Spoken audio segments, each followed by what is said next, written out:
urban regional planner.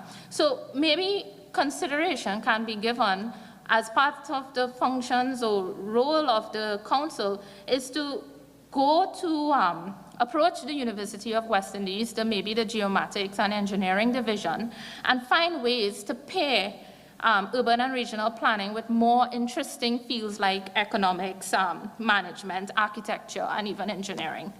So that was one of my concerns. Mr. Vice President, another one of my concerns has had to do with the temporary license. Now, the provision is reasonable. Having temporary license for non-CARICOM members being granted on an annual basis, subjected to renewal also on an annual basis.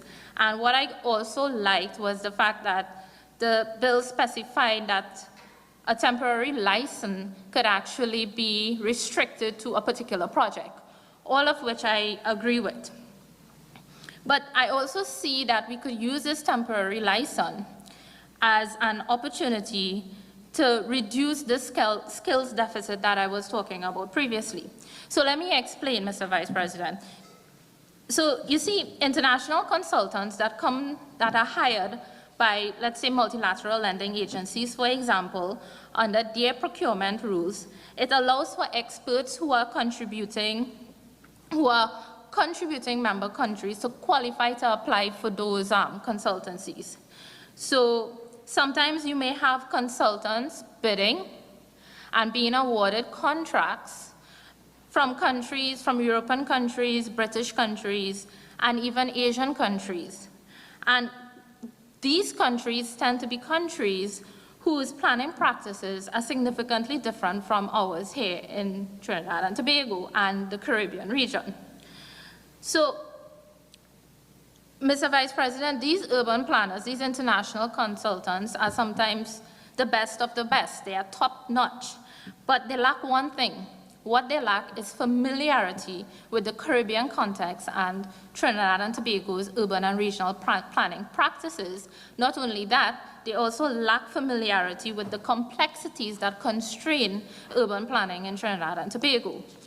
So, and these, Mr. Vice President, these international consultants, they come here and sometimes they work on projects that are small and might be trivial, such as maybe squatter regularization. But sometimes these consultants come here and they work on mega projects, projects that inform policy frameworks, projects that could actually create a dent or a change in the structure in which things are done here in Trinidad. So I see an opportunity here, as I said earlier, and I would like to strongly recommend that the Council use this as an opportunity to champion persons who work as these international consultants and have them paired with local experts. Not only local experts, but also graduate members, affiliate members of the Trinidad and Tobago Society of Planners. It can allow for a lot of transfer of skill and expertise in the field and also help us with that problem where we have a small pool of urban and regional planners. Mr. Vice President, the next area that I wanted to speak about is with respect to the balance of liability between the urban and regional planner and the state should bad development take place. Now, Mr. Vice President, we are accustomed in this country in a particular way in which the country is laid out. You have small businesses interwoven with residential homes. You have small workshops, garages, welding shops interwoven with residential homes and also posing nuances on residents. We have developers devouring chunks of mountainsides. All of these things lead to damages to the environment some way or the other. The one that we are most prominent with is flooding. And all these things tend to affect the way in which, affect the welfare of the people of Trinidad and Tobago. So how is the public going to be protected should bad development take place. And this brings me to the whole issue of indemnity insurance that Senator Timel raised during his contribution. Is indemnity insurance mandatory under this bill? And I'm still not quite sure. Because if you look at the Code of Ethics, Mr. Vice President, under Part 1 of the Code of Ethics, it says that the urban and regional planner shall have indemnity insurance when required by law. And when is it required by law? It is required by law under Section 81 of the Planning, Facilitation and Development Act, a law which is not yet proclaimed, and in the complexity in implementation makes it an even further achievement for full implementation. So in the interim, Mr. Vice President, which part in this bill mandates that an urban and regional planner have indemnity insurance? Thank you, Mr. Vice President. And if you look at Section 50, which looks at the complaints of professional misconduct, this section actually disapplies Part 1 of the Code of Ethics from being a qualification for professional misconduct. So, Mr. Vice President, it is maybe beyond me. I probably missed something in the bill, but I ask again, what is there in the law to persuade professionals to take this indemnity insurance? And why I'm raising this issue, Mr. Vice President, I see it as very critical because it is very critical for urban and regional planners to have indemnity insurance, because when submissions for complex development are submitted to the various authorities, an attestation is put on top of, on the cover of these submissions. And these attestations simply means that the urban and regional planner is liable if anything goes wrong with the development. And this is where my confusion is, because as I cited earlier, Mr. Vice President, there is a problem in processing these approvals, and it is also well above the statutory time frame of 60 days, primarily due to these departments being under-resourced. So, Mr. Vice President, what if we have a situation where, because of these attestations and as a means of trying to manage the under-resource and the resource constraints in these divisions, that we have members of the ministries actually over-relying on these attestations, and have a situation where they even think about doing like a random sample and not in detail checking each one of the submissions. My question is, what happens should a bad development becomes approved? Who is liable? Does the state accrue any liability in a situation like this? So, Mr. Vice President, the last thing that I want to say, and is a little bit of an annoyance, and I see it keeps coming up in almost every piece of legislation that we look at, and it has to do with Clause 29 and Clause 33, which is the publication of various aspects of the members of the council and the register in the Gazette and 2 daily newspapers. I know it is maybe standard procedure, but I think we reach in a stage right now in 2020 where we need to really reconsider what is standard procedure. What if standard procedure should involve all notices of the state from various arms of the state should be posted on the websites? Why can't we make that standard procedure? I mean, it's time that we have information accessible in real time, on a real-time basis, especially when persons are removed from the list, because there's a gap from when someone is removed from the list and the rest of the public seeing that someone is removed from the list. Not everyone buys the newspaper, Mr. Vice President. With those few words, Mr. Vice President, I thank you. Senator Dillon Remy.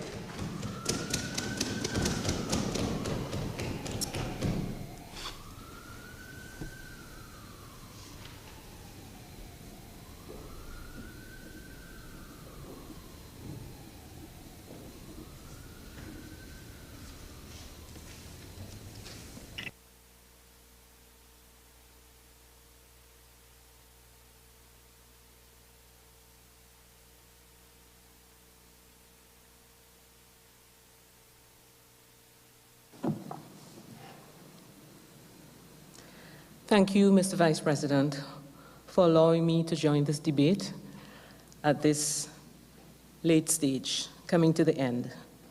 And as usual, I'll be very brief. The debate is on an act to establish a council for urban and regional planners and to provide for the regulation of urban and regional planning profession and other matters incidental thereto. The stated purpose of this bill simply is to establish the Council, Trinidad and Tobago Council for Urban and Regional Planners. And that will deal mainly with regulation of urban and regional planning profession and matters incidental thereto. Lots of persons have already spoken about the importance of urban and regional planning to Trinidad and Tobago, and also the fact that it is late that these professionals are not yet registered. Mr. Vice President, I had the opportunity to read through some parts of the Hansard for the sitting of the Senate of June 17th and 24th, 2014, where the debate for the Planning and Facilitation of Development Bill took place. The debate was very spirited, extensive, and at the end that bill was passed unanimously, and the act was assented to in October 2014, and to date is still only partially proclaimed.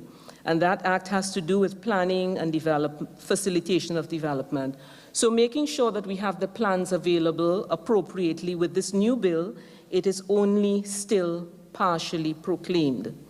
Mr. Vice President, permit me to bring to this debate some historical facts that will allow us to understand why this bill, which is a sister bill for the Planning and Developmental Facilitation Act, this bill is needed now. It was 21 years ago, actually in 1999, that the Planning and Development of Land Bill was withdrawn from the Senate on 22nd of August 2000, and the Planning and Development of Land Bill 2000 was introduced in the House of Representatives on the 18th of August 2000. The Planning and Development of Land Bill 2000 lapsed on the prorogation of the 5th session of the 5th Parliament on the 7th of October 2000. The Planning and Development of Land Number 2 Bill 2000 was referred to an informal committee of the Senate on 19th of October 2000, and that bill lapsed on the dissolution of the 5th Parliament on the 3rd of November 2000.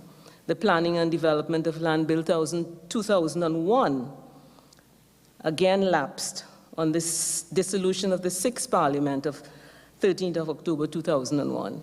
And we go on and on. It tells how very, let's say how important planning and development has been to all previous administrations, that bills keep coming and coming to Parliament and keep lapsing.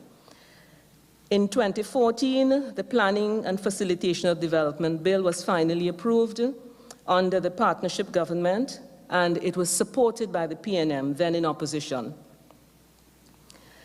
This companion bill of this bill, the Urban and Regional Planning Profession Bill, is a companion bill of the Planning and Facilitation and Development Bill.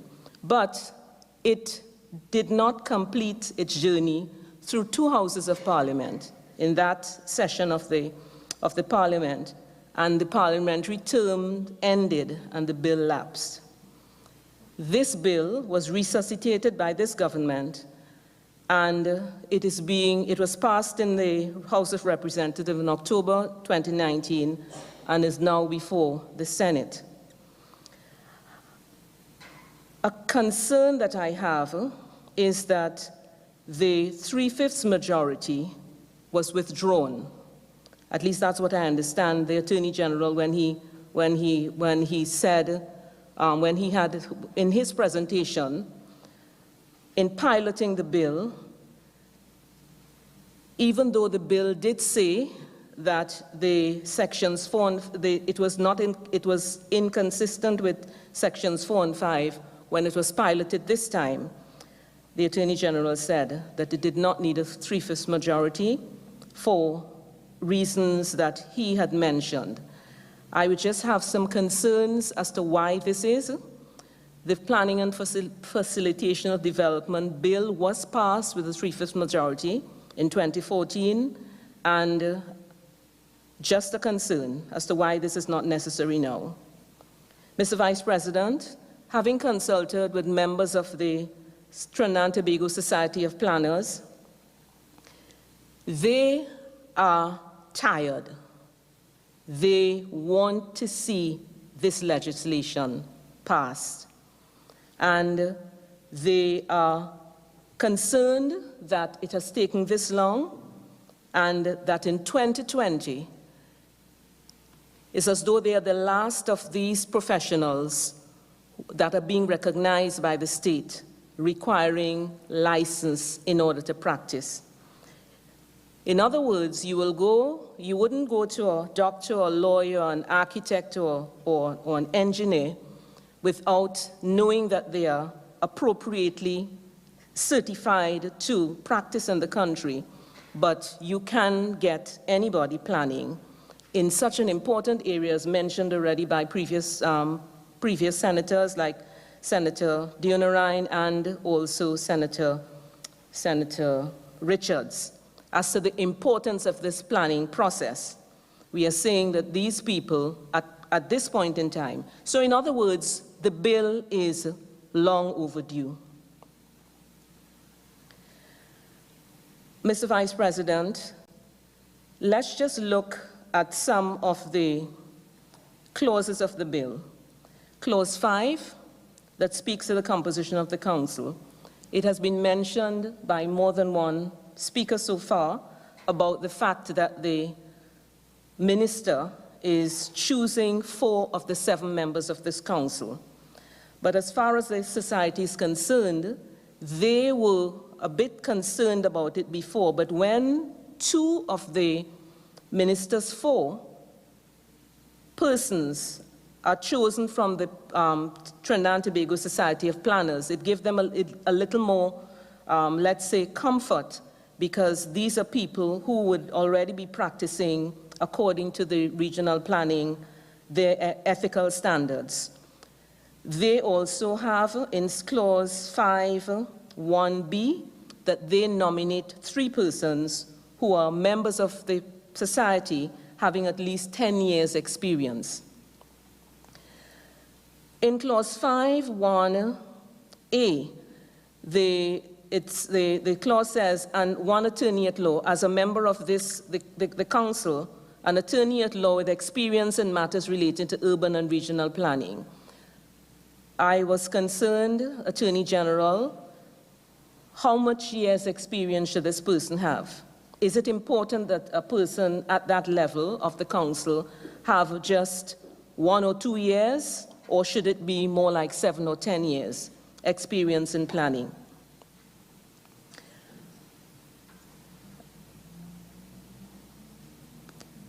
Madam President, clause 9 of the bill talks about the council paying members such numeration and allowances as the minister may determine. And the society is just wanting to find out, the Trinidad and Tobago Society of Planners, just to make sure that the state will be providing a stipend on a regular basis for members of the council. Clause 15 of the bill says, and I quote, "No person shall practice as an urban and regional planner in Trinidad and Tobago unless A, his name is placed on the register, B, he holds a valid license issued under section 16, 18, or 19. This clause makes it very clear that anyone practicing in Trinidad and Tobago as an urban and regional planner should be on this register. Therefore, this is not voluntary, and therefore, can the Attorney General clarify as to why the 3/5 majority was removed? Because this, as far as I'm understanding, is a compulsory act. The person must be registered in order to practice. Clause 16(3), Senator Dion Ryan was asking about persons who have, in other words, may not necessarily have all the qualifications that are in the section on the qualification of the persons who are qualified as urban regional planners. Clause 16 is a grandfather clause which allows for all those who are already professional members of the Trinidad and Tobago Society of Planners immediately prior to the commencement of the Act. They shall be deemed an urban and regional planner. So my understanding is that they not necessarily have to have the qualifications, but because they've been practiced for years, and the bill is now coming in, or the Act is now coming in, that they can be grandfathered in. If that is so, Attorney General, please make sure, clarify. It says, though, that these people must submit an application. It says nothing about that they have to pay a fee, whereas the others did say about a fee being paid. Clause 29 of the bill, again, refers to a register, and like Senator Dion Ryan spoke about just now, about this fact that there must be this register, and that the register must be available for people to look at, etc., and nothing being mentioned about electronic availability of this register, something I think the Attorney General should look at.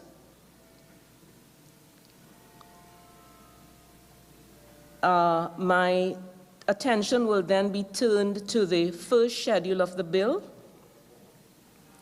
And Attorney General, through you, Madam President, the license fees that are mentioned in that schedule. The question is, this bill is now coming the first time these professionals are being licensed. Currently, the license fee for a medical practitioner, it's $1,000 each year. These are startup professionals, and the fees that are being considered are, I think it's $1,200 for or $1,500 for the $1,500 for the first year for the professional license. Attorney General, is it possible for those fees to be considered, particularly also at this time and season that we are in right now, where the society is down in terms of the economy? Could you consider variation of the license so that the professional license startup, instead of $1,500 to be $1,000, renewal $500, a provisional license $500, renewal of a professional license $300, temporary license, though, should remain at $1,500, and then reissuance of a temporary license to $1,200, and a certified copy of a license $150, certified copy of the register $150, and request for written information. So a little adjustment of the fees, could it be considered, Attorney General? Madam President, I would like the Attorney General to also let the Senate know what next is necessary for the full proclamation of the Planning and Facilitation of Development Bill. If this bill, or when this bill is passed for the urban professionals to be registered, would that mean that the President can now be advised that there should be full proclamation of the Planning and Facilitation of Development Bill? Senator Attorney General. Senator Dylan Remy, you have 5 minutes. Madam President, this bill is long overdue. I look forward to some of the answers to the queries and suggestions in the wrap-up. And with that, I thank you. Senator Obika. Senator Obika, just hold on 1 minute.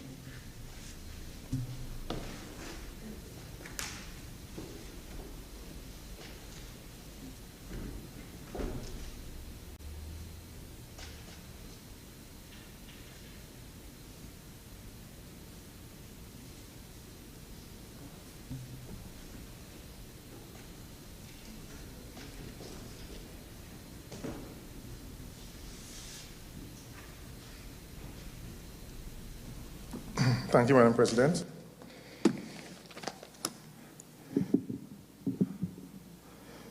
Land and urban planning. I take it as a great privilege, Madam President, to be contributing to this bill today because it's a topic that is dear to me. And if there was one reason why I would have entered and stayed in politics, I think it is to do with land and distribution of land and correcting our colonial inheritance. I would focus on clauses 5, 6, 15, 44, and 54 regarding registration, the contents of the persons on the council, the disciplinary committee, and practicing without a license. And then I would also speak to matters raised by the Minister of Trade and Industry, also by Senator Paul Richards regarding justice. But I would focus on economic rather than social justice, and also some suggestions for some rationales for the persons who I believe should be added to this council. So urban planners, just as is done in Tobago, in this case, if we look at clause 5, where the Tobago House of Assembly is specifically and particularly referenced, and my experience working as an economist in the Tobago House of Assembly informs me that it is important that the THA has a representative in this, or Tobago has a representative, especially not just Tobago, but a member of the council that has peculiar knowledge of the urban planning and land situation in Tobago. I want to make a special case for the oil belt. Point Fortin, Palo Seco, Faizabad, and surrounding communities have suffered from the colonial inheritance of gifting large tracts of land due to energy interests from over a century ago. And the reason for this is this disenfranchisement of the persons in these communities have resulted in the inability of the regional corporations, of the Housing Development Corporation, of the government to plan settlements, and of private developers to plan settlements, because practically all accessible lands connecting communities are owned and controlled by these oil interests. And as a result of that, what you have is wanton squatting, many communities developing in terms of from a squatting scenario. And if this council has a planner with that peculiar knowledge as a mandate in the legislation, it would take care of that scenario as we progress as a society. So I'm prescribing a broadening of the council and mandating that there is a person that has specific knowledge on the matters of the oil inheritance and the colonial inheritance. Clause 15 speaks to registration as an urban planner. And there's a recommendation, there's a requirement to obtain a recommendation from 2 urban planners. And I want to urge a note of caution that this should not result in an elitist bottleneck where persons wish to enter the industry and they find it difficult to do so. I think the council, Madam President, should be able to step in where someone has failed to obtain the recommendation from 2 existing planners, so that we cater for incidents where persons may suffer from groupthink prejudice. Okay? For example, they may have done somebody something wrong, as we say in Trinidad, and as a result of that, the rest of them, the entire sidelines or blacklists that particular individual from joining the fold. I think we should guard against that and have an avenue, Honorable Attorney General, at the level of the council for those persons to still have a second bite at the cherry of becoming members of the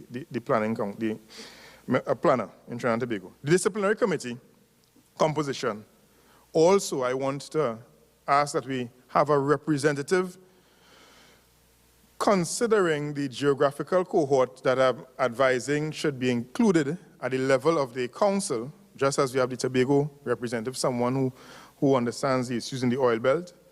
That should also be featured in the composition at the level of the disciplinary committee. Clause 54 speaks to the punishment for practicing without a license. And if, in fact, we remove any elitist bottlenecks, as I mentioned prior, to becoming an urban or regional planner, then we should have no issue raising the penalty, because $15,000 as a penalty for practicing without a license, I think that may be a little too low as an upper limit, because I assume that it will be at the discretion of the magistrate or the judge to hand down the sentence. Because what could end up happening is the persons who practice without a license may just add that upper limit as a cost of doing business and hedge their bets against getting a non-custodial sentence. So we kind of catering for the smart manism culture that we don't want to see in our society.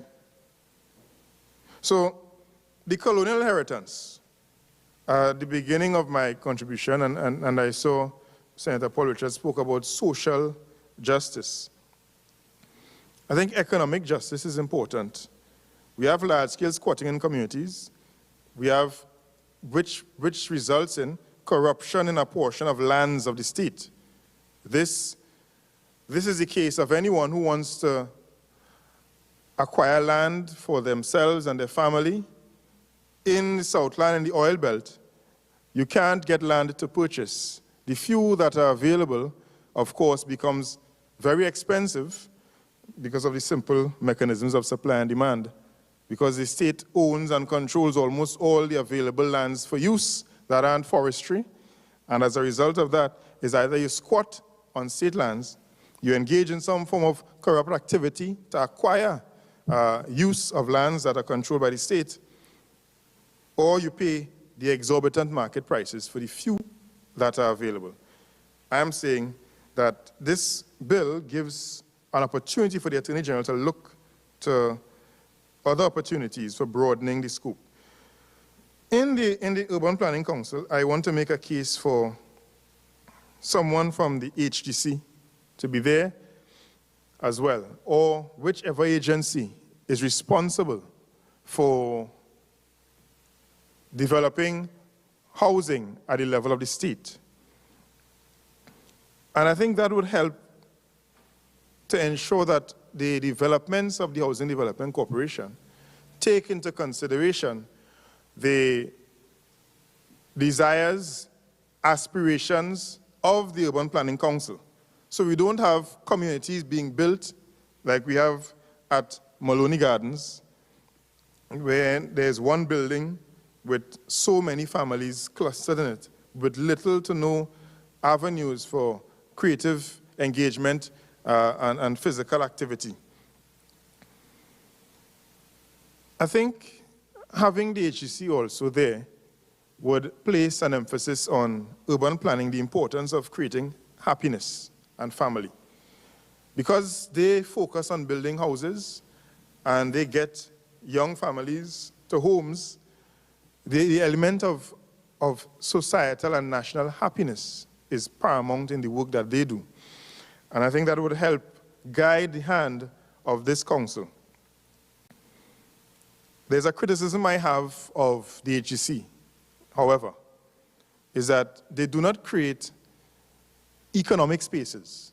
And there's a conversation I had with the head of the HGC as to why, when communities are being constructed, insufficient space is reserved for economic activity, which has the benefit of keeping the incomes within the communities that are built, as well as educational spaces, financial institution spaces, and daycare, for example.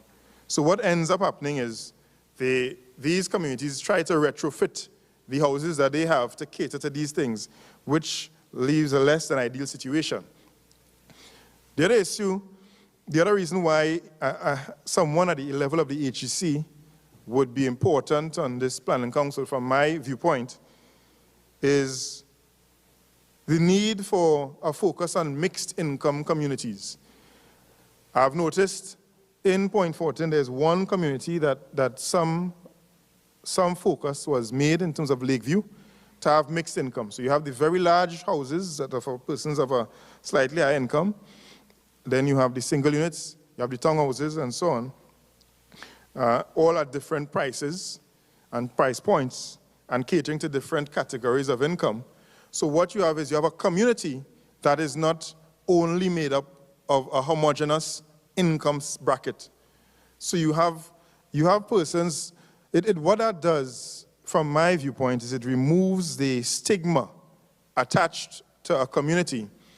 It removes the complex, whether it be an inferiority complex or a superiority complex that the colonial inheritance has left us with. Because if you look at even in Point Fortin, you have the communities where the whites were, Clifton Hill, the communities where the monthly paid senior staff were Mahaika, and then you had where the daily paid workers in Tiche were located.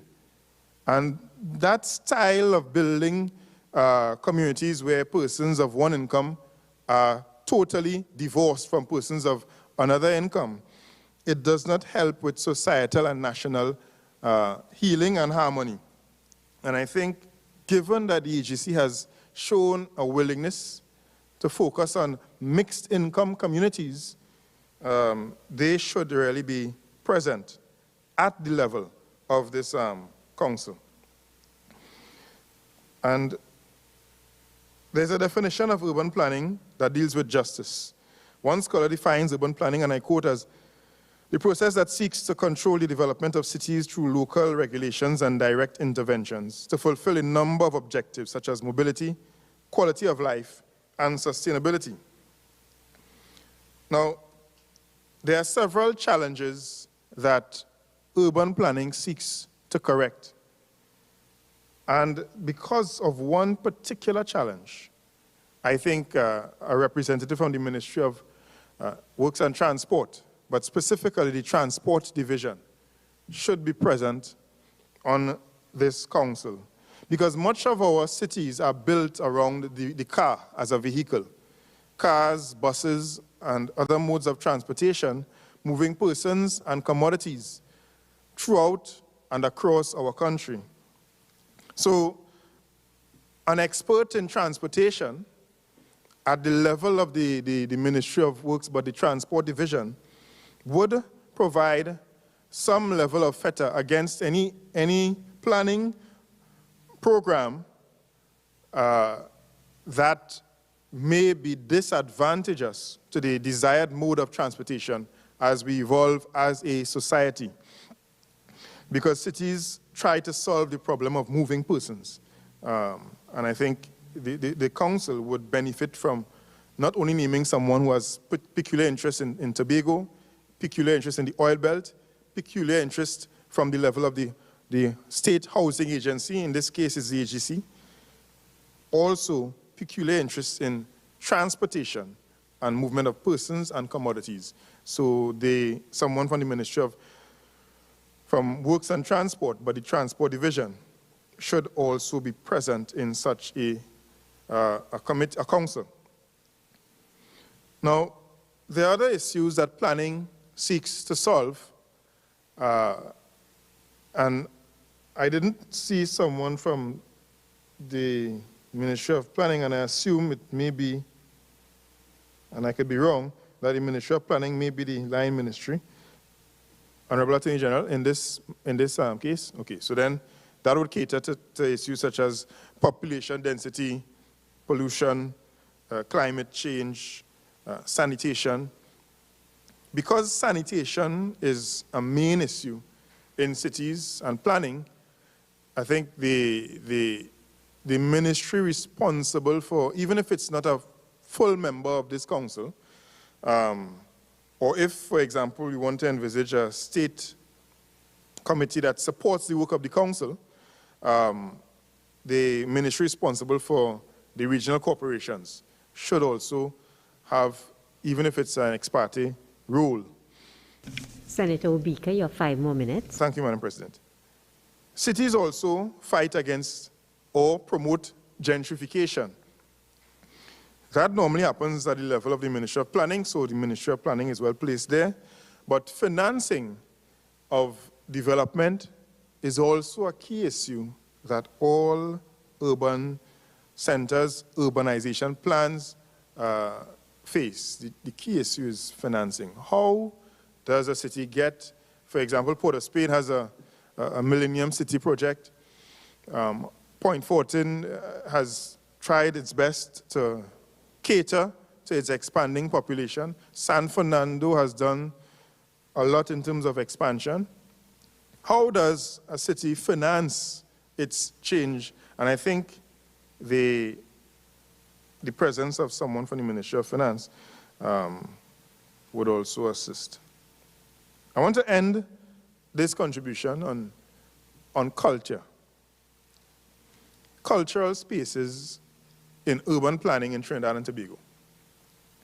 Unique to Trinidad and Tobago is the expectation that once a community has been around for some time, we will naturally forge creative spaces, whether it be a steel pan arena, a Ramlila ground, or any other cultural space. And it is a great criticism I have of the way we build housing in our country. Because at the level of the HEC, we would expect once you put a significant number of houses down, there will be cultural spaces emerging. I think when we build communities, we should take this into consideration. And as a result of that, I believe that a representative of culture, whether it be the National Carnival Commission, that is the only national cultural organization I can think of, other than the Ministry of Culture itself, should have a presence in the Planning Council. Because what ends up happening is we plan and we say, well, that's just culture.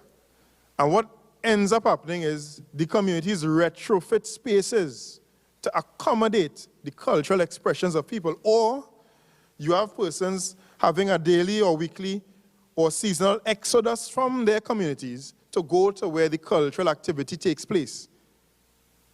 So what you're actually doing is building communities without a soul when you build them and you omit the all-important aspect of cultural representation. It is not just for people. It is not just for business. It is not just for industry. It is also for culture. And in our nation, culture is an integral part of our way of life. And it is something that I believe should be engaged at the level of planning any type of development in Trinidad and Tobago. Madam President, I thank you. Minister of Agriculture, Land and Fisheries. Madam President, thank you very much for the opportunity to join in this debate on this bill to establish a council for urban and regional planners. Madam President, I must admit that Senator Obika, my friend from Point Fortin, sent me back into the bill. I did in fact contribute to the review of this bill, and I think that Senator Obika and Senator Sobers before him fell into the trap of confusing planning with planners. I excuse Senator Sobers, of course, described himself as my nephew, and I excuse him just for that. But Senator Obika should know better than that, Madam President.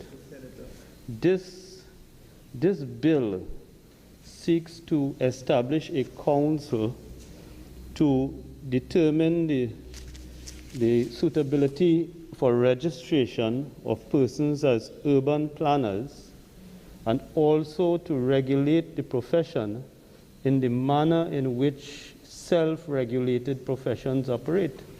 So this bill does not deal with HDC or Ministry of Planning or Ministry of Finance, cultural spaces. Much of what was said was wasted. It's just wasted. Those things fall. There's a statutory regime for planning in this country. And there is some relevance to it in the bill, if you looked carefully.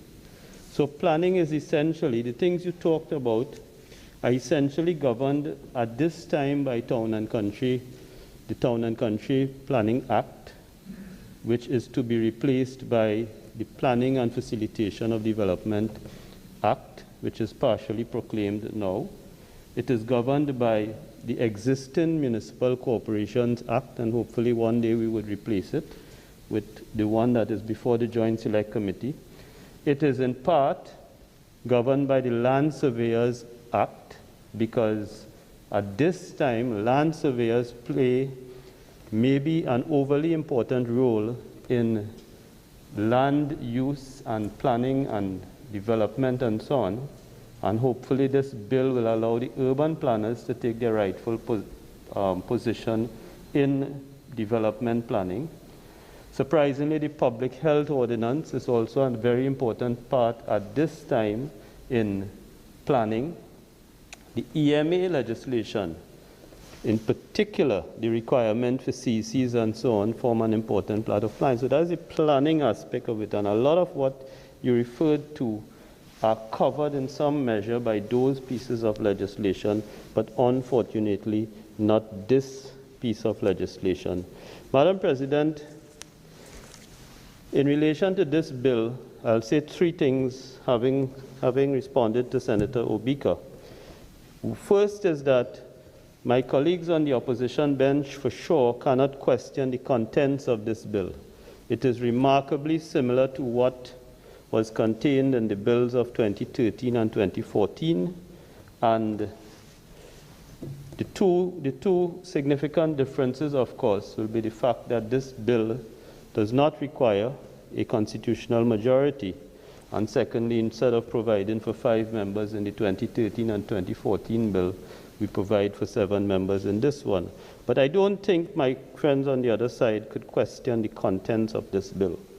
The second thing is that I don't think they can question the intent of this bill, because, and I had to go to the Honorable Attorney General just to confirm my understanding that it is very unusual to reference legislation before the legislation comes into being. But this bill is hitched to, and was hitched by my colleagues to, the Planning and Facilitation of Development Bill, which is now the partly proclaimed Act. And clearly, they had the intention of bringing this piece of legislation into being. Unfortunately, it did not make it past the post at that time, but with their help, we are getting it there this evening. And Madam President, to answer Senator Dillon Ramey, you are right. Your friends who are urban planners who are tired, they are right. Because the history of this bill and the history of the planning and facilitation of development legislation goes way back, but definitely we can anchor it to 1999. The discussions on replacing wholesale the town and country planning regime preceded that.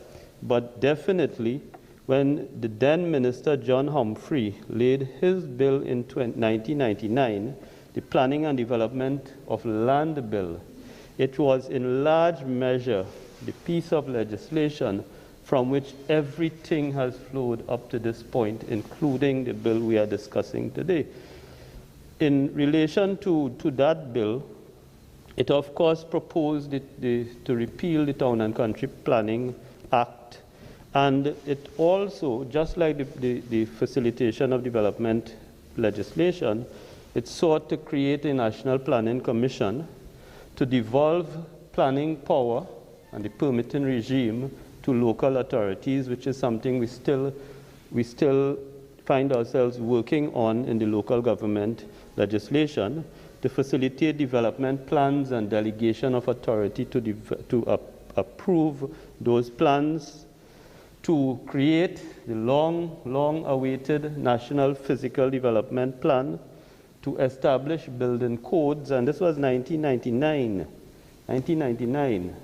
and it was contained in the legislation. And in Clause 80 of that 1999 bill, there was a section dealing with register of listed professionals. And it is in that section that this reference to the various professions arise. And in that section made reference to architects by reference to the profession and the legislation governing them, engineers, land surveyors, but in referring to urban planners, it referred to an urban planner as someone who was a full corporate member of the Trinidad and Tobago Society of Planners. And in giving recognition to those professions as the critical professional elements of planning and development, it set in train this need to regularize, to use that word, the profession of urban planners. And every version, because there were several versions after that, it didn't stop with John Humphrey's 1999 bill. In fact, that bill lapsed in 1999, it lapsed in 2000, and it lapsed in 2001. And nothing was done in relation to this matter until the Planning and Facilitation of Development Bill in 2013. And that Planning and Facilitation of Development Bill also dealt with the same type of structure.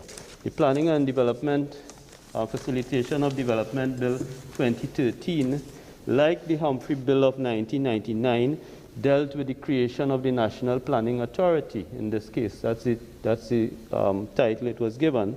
The delegation to local authorities, which we're still grappling with, same development plans, development goals, land development, building codes and building permits, and what is now Section 73 of that partially proclaimed act dealt with the issue of listing of professionals, but in referring to urban and regional planners, referred to the profession being registered under the Urban and Regional Planning Profession Act, in anticipation of us passing this bill and creating that act. So the history, I say that my friends do not have much to quarrel about in this bill, simply because the contents are largely what they intended to pass during their time, and secondly, they hitched it to that piece of legislation that is partially proclaimed,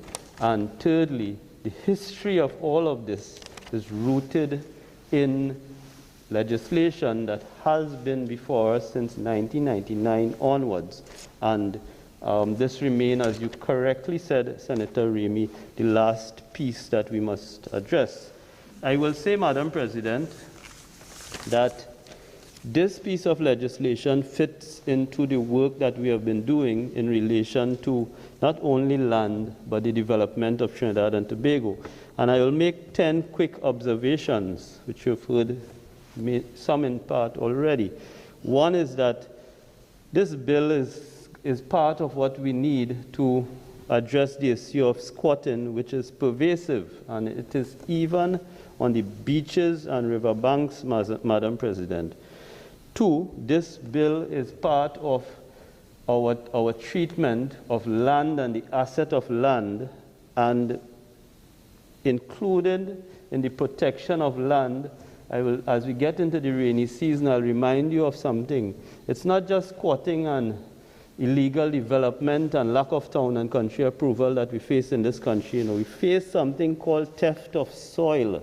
It is an offense under the State Land Act, Madam President, to remove soil from state land. But imagine last year, the Minister of Works had to confront the theft of soil from the river banks, the berms, and the raised portions of the banks in Aranguez, for example, and around the Caroni Bank, where millions are spent to raise those banks via the theft of soil. So it's not just land and improper planning and building in places where you're not supposed to be. It is something as simple as thieving soil.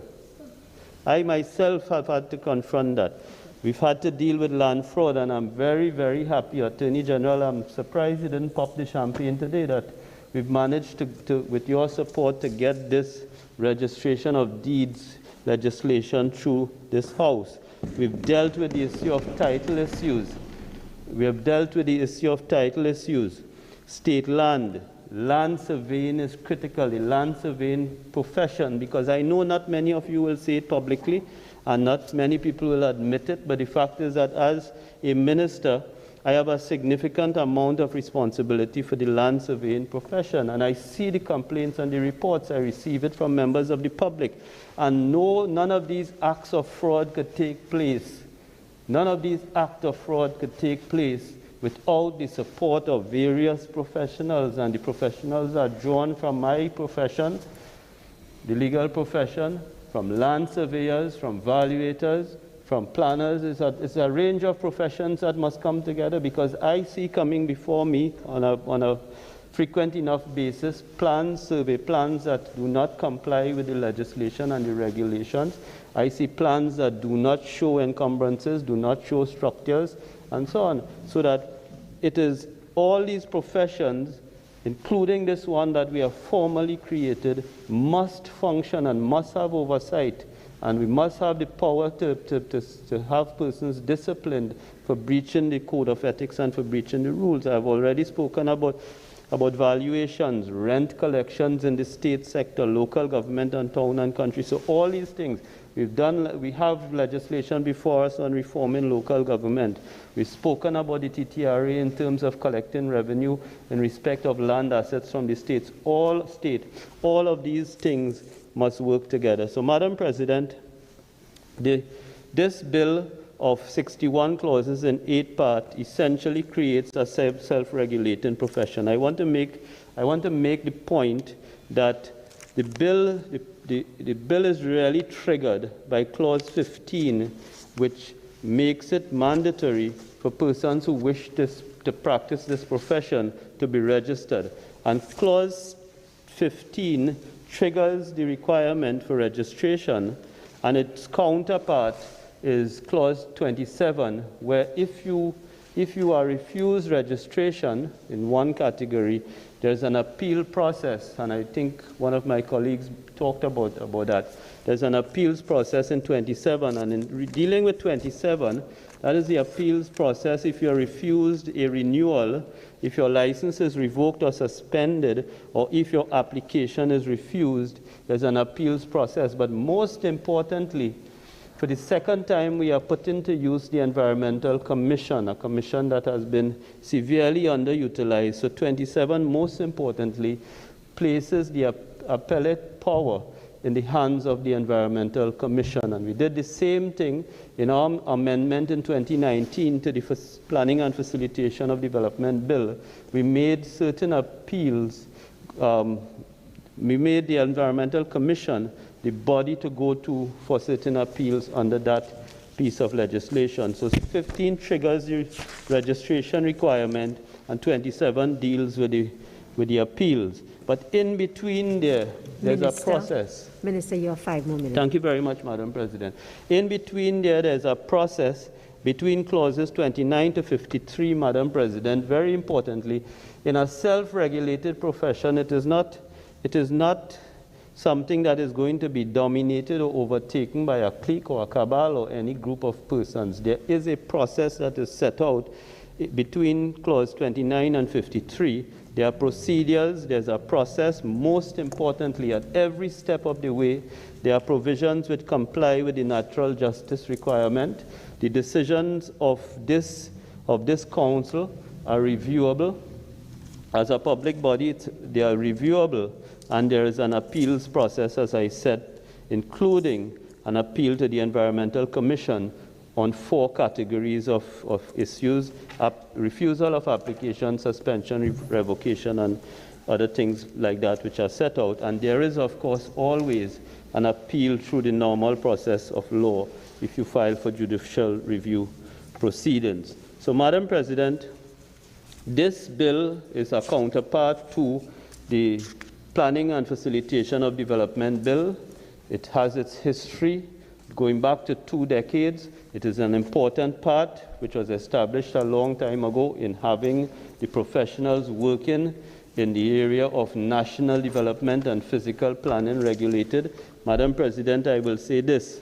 We would rely on the disciplinary process, which is from clause 50 to 53, to make this profession work, because I know a lot of people don't want to talk about it or admit it, but the disciplining of professionals in this country is woefully inadequate, and we could talk about all the professionals, the medical, my own profession, engineering, surveying, all of them. The disciplinary, the speed and the attention paid to disciplining professionals in this country is inadequate, notwithstanding the statutory provisions that provide for the disciplinary process to be followed.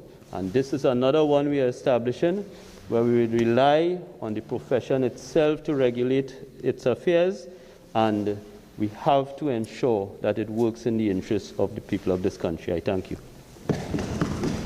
Attorney General. No one is there. She's not there.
Thank you, Madam President. Sometimes I forget which house I'm in, and sometimes I forget what day it is.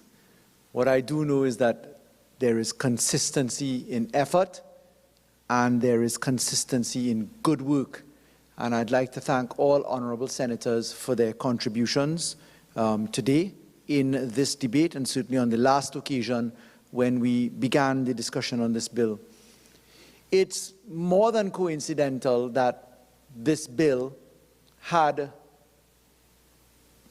come after we just finished another extremely important piece of law in the Senate, and that's the Registration of Deeds Bill, the miscellaneous provisions. And this bill, therefore, centers, as Senator Rambarat put it very clearly, upon the profession of urban and regional planners, but it is, as all honorable senators have put onto the record, materially plugged into that most precious resource which we all cherish, and that is the land and value of Trinidad and Tobago. This law is essentially, as Senator Dillon Remy, Dr. Dillon Remy has put on the record, long in the making. And for many, many years, and I thank Senator Dillon Remy for putting it on the record, as I did in my piloting, for many, many years we have just flirted with development. And the reason why we have not managed to get a hold of development is that, quite simply put, no one was really paying attention to the overarching structures of development. It's one thing to have a law like the Planning and Facilitation Development Act, which is the law that this bill plugs into. It's one thing to have the Town and Country Planning Law, the Environmental Management Legislation, the Local Government Structures, the Municipal Corporations Act. But if the left hand is not with the right hand attached to the body and the legs, then we're just spinning top in mud. So to answer Senator Dylan Remy's inquiry as to what are the steps next on deck to cause the operationalization of the law, they are as follows. One, the passage of this bill. Why? We need urban and regional planners to act as listed professionals under the Planning and Facilitation Development Act so that we can have a system of central development at the ministry level and then a devolved management of development at the local government level where you have simple development approvals. This allows us to take the urban and regional planners, have them undertake via their professional indemnity insurance or bond to undertake the work, engage in the delivery of planning approvals so that you don't have to come to home office or central office each time. The second step that is required is that the municipal corporations law has to work. And the local government reform was strangled near to death in 2015 and 2016 when an attack was put on the manner in which we arrange the collection of revenue. Local government simply cannot work unless it has the lifeblood of money. And the local government reform has been strangled by the litigation which went all the way to the Court of Appeal and back, which was brought by members of the opposition. Fortunately, they lost every single case, and the population of the role of properties is in gear. Thankfully, the courts saw that and put that straight. But local government cannot work unless municipal corporations are allowed the privilege of collecting their taxation to be used locally, because you can't pay for it otherwise. And therefore, it is critical for us to remember that the local government reform, as that work will come out of the Joint Select Committee, it's okay it was in a Joint Select Committee, you know, but it just can't work without the money. So I'm putting together the whole of government system, the whole of governance system now. Planning and Facilitation Development Act becomes capable of proclamation when the Urban and Regional Planners Bill is passed so that we can regulate the profession. The profession works under the Planning and Facilitation Development Act. They engage in devolved functionality. They can give approvals together with other listed professionals. The lifeblood of money for simple development approval in the local government structure comes from the property tax. The property tax is not a dark word. It's not a difficult concept. It's not an ugly thing. It was brought into effect in 2014 by the Kamla Persad-Bissessar government that proclaimed the property tax for industrial properties and agricultural properties and lifted the proclamation to add into commercial and residential. It was brought in by the last government. What next? Big question that has been asked, and permit me to join Senator Mark's observations with Senator Dylan Remy's. The Planning and Facilitation Development Act was passed with a 3/5 majority because it touched certain property rights. Trees, properties, the ability of the state to go in and demolish structures which breach the law. That interfered with the right to property, and therefore the Planning and Facilitation Development Act had to be passed with a 3/5 majority. This urban and regional planners legislation does not require a 3/5 majority because the law is now settled that the mandatory licensing regime is something which the law agrees is within purpose, because you must mandatorily be a member of the urban and regional planning body. But that's not to say that you can't be a member of another body, for instance, the Trinidad and Tobago Society of Planners. That law was settled in the Barbadian case of Nurse. I have received the opinion of Mr. Douglas Mendez of Senior Counsel, the president of the Law Association, who appeared in that matter in Barbados, and who also has advised generally on whether compulsory membership requires a 3/5 majority, and Mr. Mendez's view is that it does not require a 3/5 majority because it is in keeping with the European Court of Human Rights, the common law, the United States jurisprudence, the Commonwealth jurisprudence, because the society that we're creating, the Council of Urban and Regional Planners, they are conducting a public purpose in the public interest using a public entity. So what we did, we brought this bill. The bill creates the body. The body is created by an act of parliament. It's a public act, therefore. It creates a statutory authority. That statutory authority is the establishment of the body corporate in Clause 4, called the Trinidad and Tobago Council for Urban and Regional Planners. That's the public body. They are conducting a public interest. What are they doing? They're recognizing people by the Recognition Council. They are disciplining people by the Disciplinary Committee. They exercise the functions in the public interest to ensure the upholding of the code of ethics, to ensure professional misconduct doesn't happen, the other purposes and functions set out in the bill. So that's the public function. Who are the beneficiaries? The public. So it's in the public interest. So we hit all three of the markers that the law says is an acceptable route that does not require a 3/5 majority. That is also underwritten by the following fact. Number one, the engineering board was not created with a 3/5 majority. Architects, no 3/5 majority. Land surveyors, no 3/5 majority. Real estate agents, no 3/5 majority. Doctors, no 3/5 majority. Dentists, no 3/5 majority. The only act of parliament that utilizes a 3/5 majority for the creation of a body such as this is the Legal Profession Act, which was passed in 1986, when at that time the understanding was that you may potentially need a 3/5 majority. Since 1986 to now, we have long passed the jurisprudence settling that you do not require a 3/5 majority. So I hope that that gives honorable members the degree of comfort.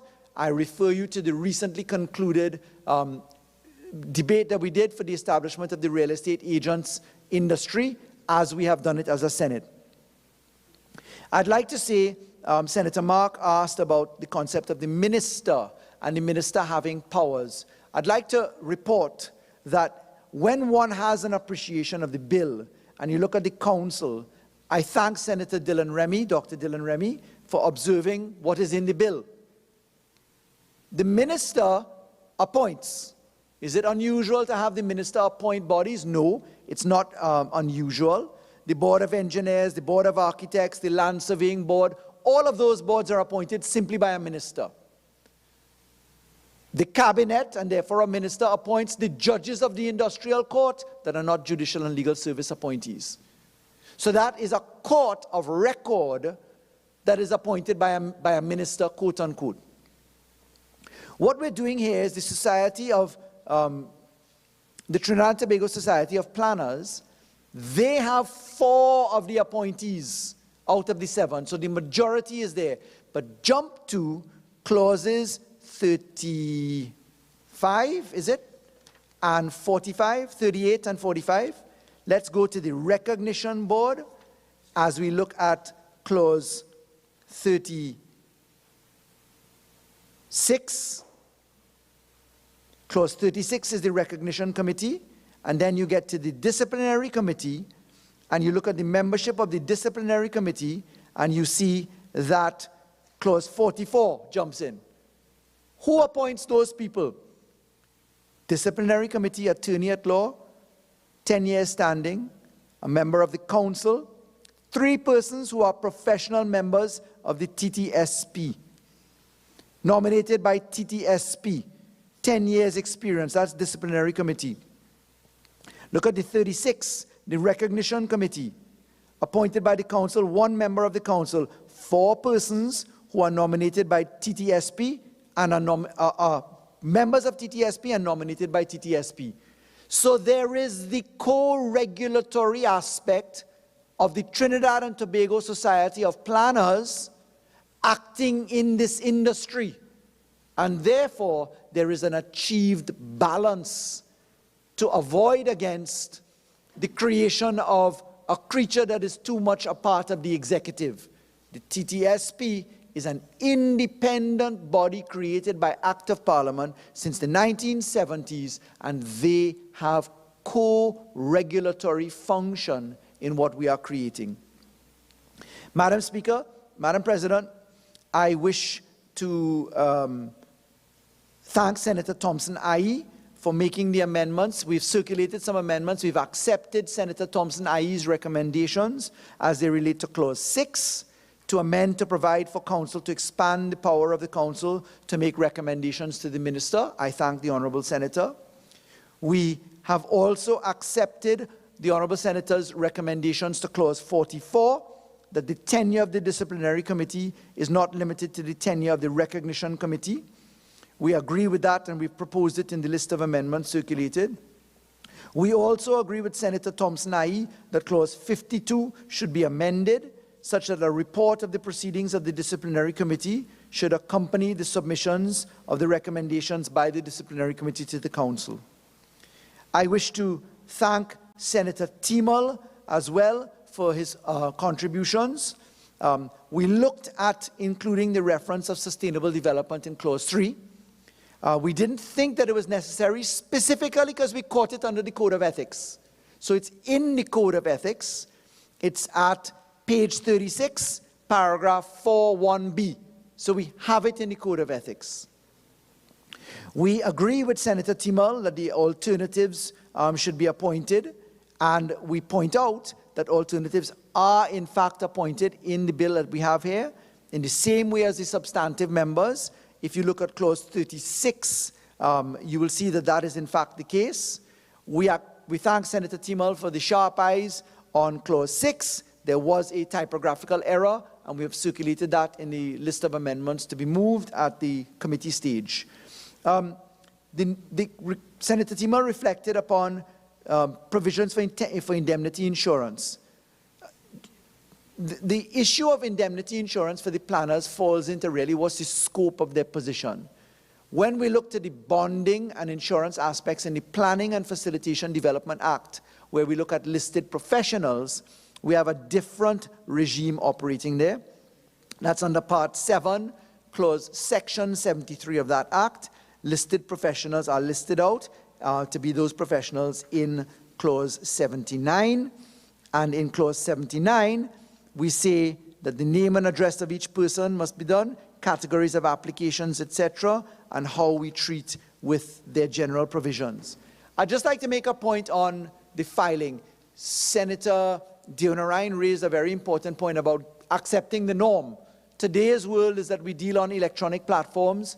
One wonders who reads the Gazette, apart from me, because I'm compelled to read the Gazette, and who deals with papers in wide circulation.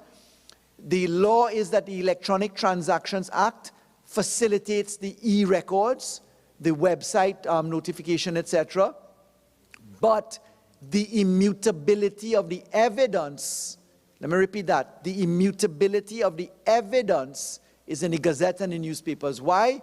Because there's a record by the government printer of those effects so that it can't be fake newsed. If you look at a number of the UNC websites with the fake news stamps on them, as just an example, or any other website that may come up, where people just create anything that they want, DNN News, for instance, just make it up as they go. Those things are scandalous, and therefore you cannot leave it only to the new norm, which is the website approach, but the Electronic Transactions Act allow us to step outside of that mischief and that wickedness by having an immutable record at the government printer. Right now, every single legal notice published in Trinidad and Tobago's history is at the government printer, in the Gazette, and in the records of Trinidad and Tobago. Senator Sobers made a recommendation as it relates to Clause 27, that the Council should have power to refuse the issue of a license at first instance. We agreed with that, and we have included it in the list of amendments. Certificate of fitness, who will recommend applicants? That is mandatory for the membership of the Trinidad and Tobago Society of Planners. We agreed also with Senator Sobers that there should be no appeal for first-time applicant, where he dealt with the issue of no appeal for first-time applicants, and we propose an amendment to Clause 27.1. Senator Diyal Singh dealt with a number of issues, disciplinary committee, including persons nominated by the mediation board, etc. What we wanted to do was to create a mechanism for the hearing of the dispute. And that mechanism has been created in the traditional ways. We couldn't step too far outside the formula of the engineers board, the surveyors board, etc., architects board. We've kept within the parameters of disciplinary committee and recognition committees as well. Madam President, I note that there were some further observations coming from honorable senators. May I ask what time I must end, Madam President? 12 minutes past 5, Attorney General. Much obliged. Senator, I've dealt with the 3/5, I've dealt with the partial proclamation, I have dealt with the difference between the Planning and Facilitation Development Act with the 3/5 versus this one. I look next to the position of grandfathering the existing TTSP members. And yes, that is a feature of the bill. They are intended to be caught at this. At committee stage, we can go through that in a little bit of detail if it requires clarification. The electronic register we've dealt with. The issue of the fees, as Senator Dylan Remy raised it, that's a matter we went with the recommendation coming from the players themselves as to what the fees are. I can tell you that attorneys' fees for membership are much higher than doctors, it's clear. Perhaps we need to go and amend the medical practitioner's route, but attorneys at law pay a significantly higher sum for fees. We went with the recommendations that came to us from the Trinidad and Tobago Society of Planners, and that's how we came up with that. Senator Obika raised an interesting concept. He noted that San Fernando was one of these places with places for development.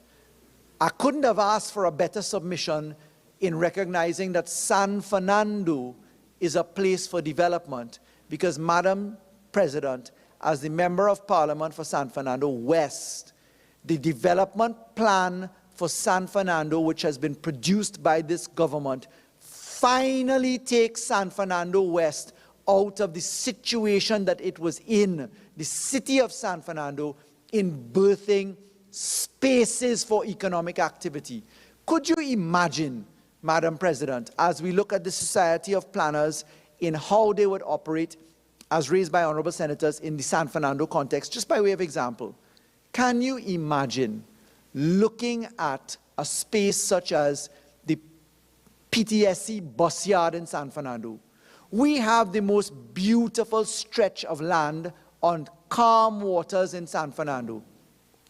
And 14 acres of that land stands as a garage to fix buses, derelict buses. It took this Member of Parliament to take those 14 acres, put it into the hands of UDCOT, and to have awarded the contract to Hafiz Karamat Engineering Services for a $750 million development which starts this month. That's an example of what Senator Obika was talking about, and I'd like to tell him, thankfully, people like members of Parliament who engage their constituencies the way we do, we come up with urban development, because you can't just make it up, you know. You have to have certificates of environmental clearance, you have to have planning permission, you have to know where the money is coming from. Senator Obika was correct. You need to have spaces in urban planning which allow for economic development. The example that I'm giving is the San Fernando projects, which I, as MP, am very pleased to have birthed.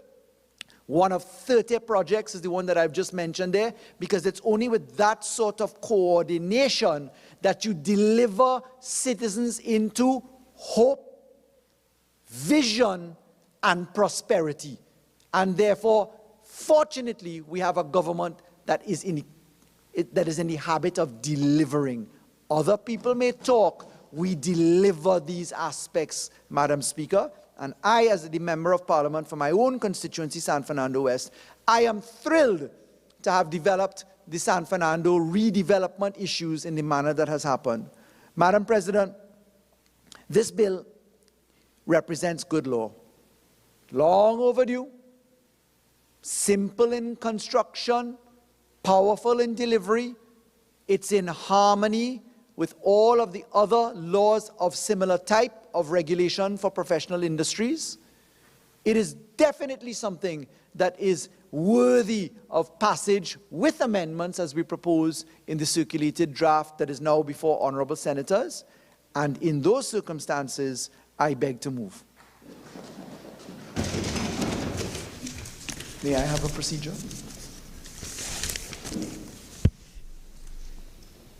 Honourable Senators, the question is that a bill entitled An Act to Establish a Council for Urban and Regional Planners and to provide for the regulation of the urban and regional planning profession and other matters incidental thereto be now read a second time. Those in favour say aye. Aye. Those against say no. I think the ayes have it.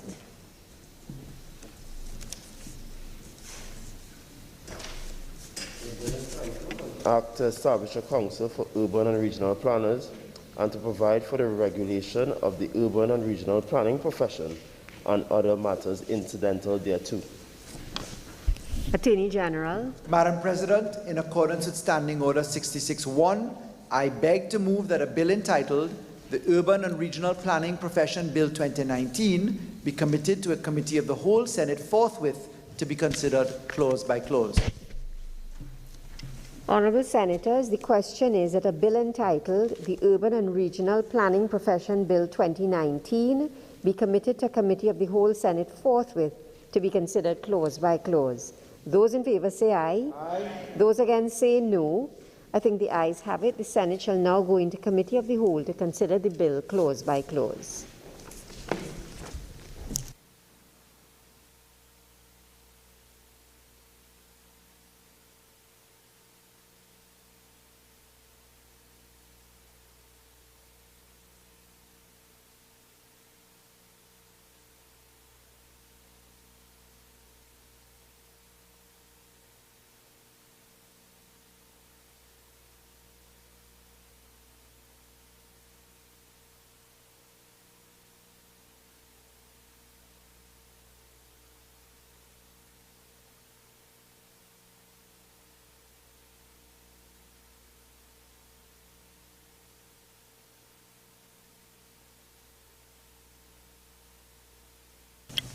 Honourable Senators, each of you should be in possession of 4 lists of amendments. You have amendments circulated by the Attorney General, by Senator Wade Mark, by Senator Thompson-Aye, and by Senator Dillon Remy. Is everyone in possession of all 4?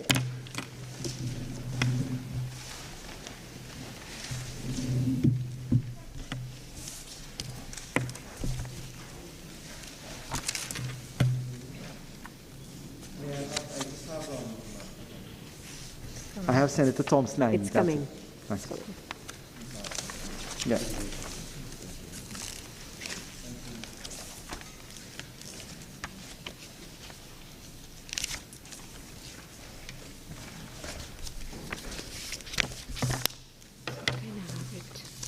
Just spread it out because I have it highlighted so I know.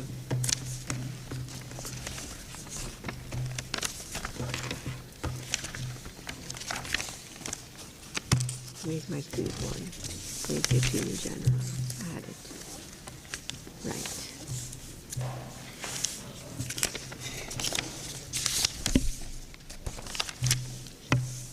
Ready? This is 1 and 2.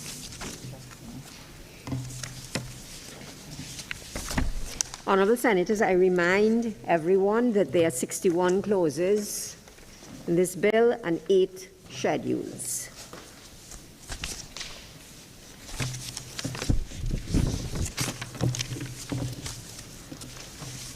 Clauses 1 and 2. The question is that clauses 1 and 2 stand part of the bill. The question is that clauses 1 and 2 now stand part of the bill. Those in favour say aye. Aye.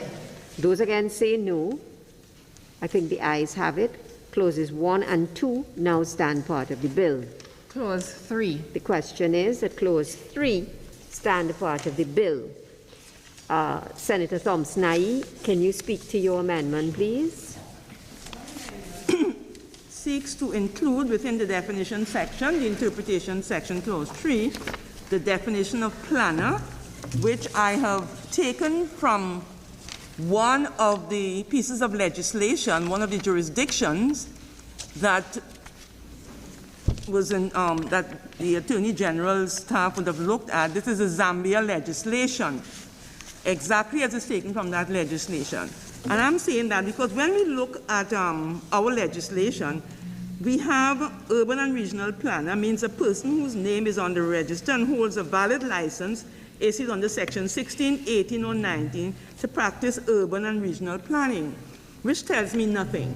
When I look at urban and regional planning, and it says it means the provision of physical or spatial planning services that includes the application of professional planning tools and techniques and analytical process of choice, which requires a balancing of competing interests for land and related resources, the preparation for land use, and physical development plans with short, medium, and long-term perspectives at national, regional, and local levels, and development management activities with respect to the implementation of relevant government policies. I do not find that the obscurity provides, there's much enlightenment.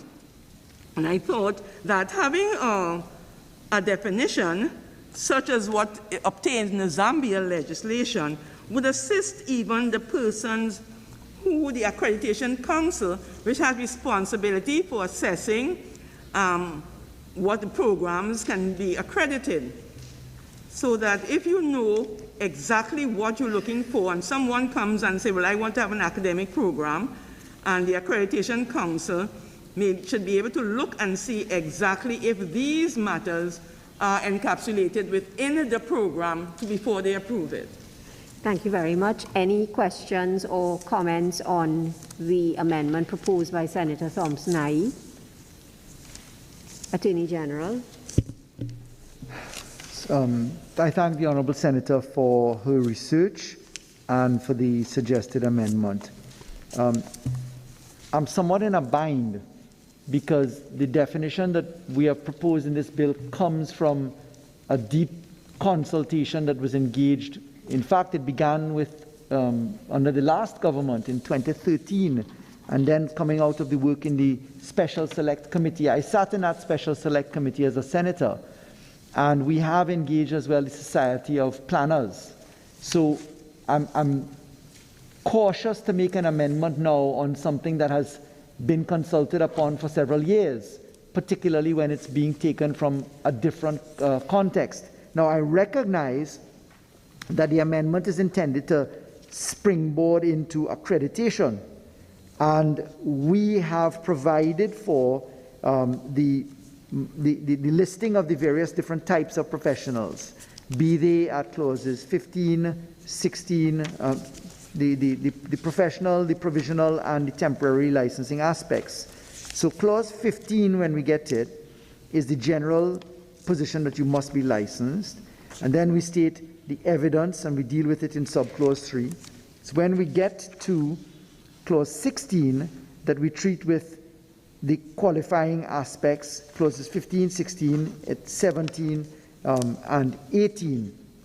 When we come along those lines, we then find ourselves in 15 with the springboard at subsection 1. And if you look at 15, Madam Chair, no person shall practice as an urban and regional planner in Trinidad and Tobago. and we have dealt with the definition section being that which we had the consultation upon, urban and regional planning. Now we need to make that small amendment, which we will see coming forward when we get to the AG's suggested positions. So whilst I understand what the Honourable Senator is taking us to, as a matter of policy at this point in the committee stage, after so many years, I would be very careful to make sure that I had the consent of all of the stakeholders in this regard, because that's a big step away from that which was consulted upon. Senator Thompson-Aye. See how anyone, the stakeholders would possibly object to enlightenment being brought to bear on something which seemingly obscure. Because saying what qualifications you need doesn't tell me, what it is I need to study. If your son were to come to you and say, I would like to be a planner, and you need to explain, this certainly would help, Mr. Attorney General, through you, Madam President, in saying what it is you're dealing with, social, economic, and political issues, and certainly it helps us to see the number of disciplines that are brought to bear on being a planner. It can only harm, it can't hurt. I can't see any of your stakeholders possibly objecting to this. Senator Dylan Remy. Madam Chair, I just want to ask if Senator Thompson-Aye is asking that urban and regional planner be replaced by the term planner, or is it an addition? It is an addition. We move from the general to the specific. Okay. Attorney General. So, Madam Chair, whilst I'm listening very carefully to my learned friend and colleague, Senator Thompson-Aye, the point is that the stakeholders are not here now. So we had a full special select committee on this in 2013, 2014. We then went into a full consultation with the Society of Planners, and I have a difficulty with making such a fundamental policy decision on the floor. Because what we're doing is we're establishing the Urban and Regional Planning Bill. This is the Council for Urban and Regional Planners. Sure. And to introduce now the subset on the floor without the ability to speak with them, I am very cautious that that's not the way that we generally do. This is a core concept of law. What I can do is to give an undertaking that I'll go back to the members of the association. Honourable members know that I have kept every undertaking that I've given on the Parliament floor, and depending upon the feedback, we can then look to retool this. But I'm not in a position to advise the government now, in the absence of consultation from the people who have sat with us to make this law for years, to take this recommendation immediately. I can go back to them and come back to the Parliament if necessary. Senator Thompson-Aye. I understand the Attorney General's position. I thought that since he gave due consideration to the other amendments I proposed, that he might have used the time between last week and this week to perhaps consult. But I understand I wouldn't like to delay the bill on account of this. So will you be withdrawing the amendment? Or shall I put it to the committee? Put it to I would like to hear what the others have to say. I beg your pardon? I would ask if that it could be... Sure. No problem. So, Honourable Senators, the question is that Clause 3 be amended as circulated by Senator Thompson-Aye. Those in favour say aye. Those against say no. I think the noes have it. Honourable Senators, the question is that Clause 3 now stand part of the bill. Those in favour say aye. Those against say no. I think the ayes have it. Clause 3 now stands part of the bill. Clause 4. The question is that Clause 4 stand part of the bill. The question is that Clause 4 now stand part of the bill. Those in favour say aye. Those against say no. I think the ayes have it. Clause 4 now stands part of the bill. Clause 5. The question is that Clause 5 stand part of the bill. There are amendments circulated by Senator Mark and by the Attorney General. Senator Mark. Yes, Madam Chair, I have looked at several professional organizations and bodies, and I have discovered that this is a unique arrangement here. And I adopt the position taken by the then Senator Faris Alwari as to how it will look if you have all these persons being appointed by a minister. And it is in those circumstances, in an effort to maintain independence and not to allow this group to be under the supervision of a government, particularly given the nature of their responsibility. I am therefore suggesting that we, that we delete 5.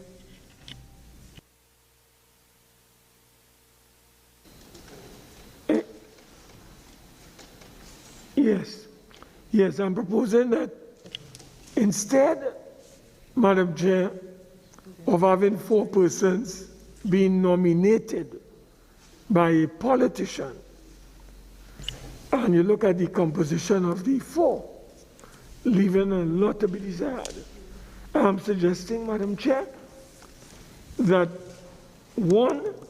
4 registered urban planners. Senator Mark, the proposed amendment has been circulated, so there's no need to read through it. Attorney General. Thank you, Madam Chair. I thank the Honourable Senator for his recommendation, but his recommendation misses the proverbial word mark because it's still being appointed by the minister. So despite my friend's protestations, it's still a minister appointing. So I agree with the fact that we need to have some degree of balance. I've had a chance now to look at the other mechanisms that we put in place. So while Senator Mark is referring to a debate which I did many years ago in the Senate, they were under different circumstances, and I don't mean opposition and government. I'm looking now at the other articulating provisions that we put into place administratively and otherwise. So it's a different playing field.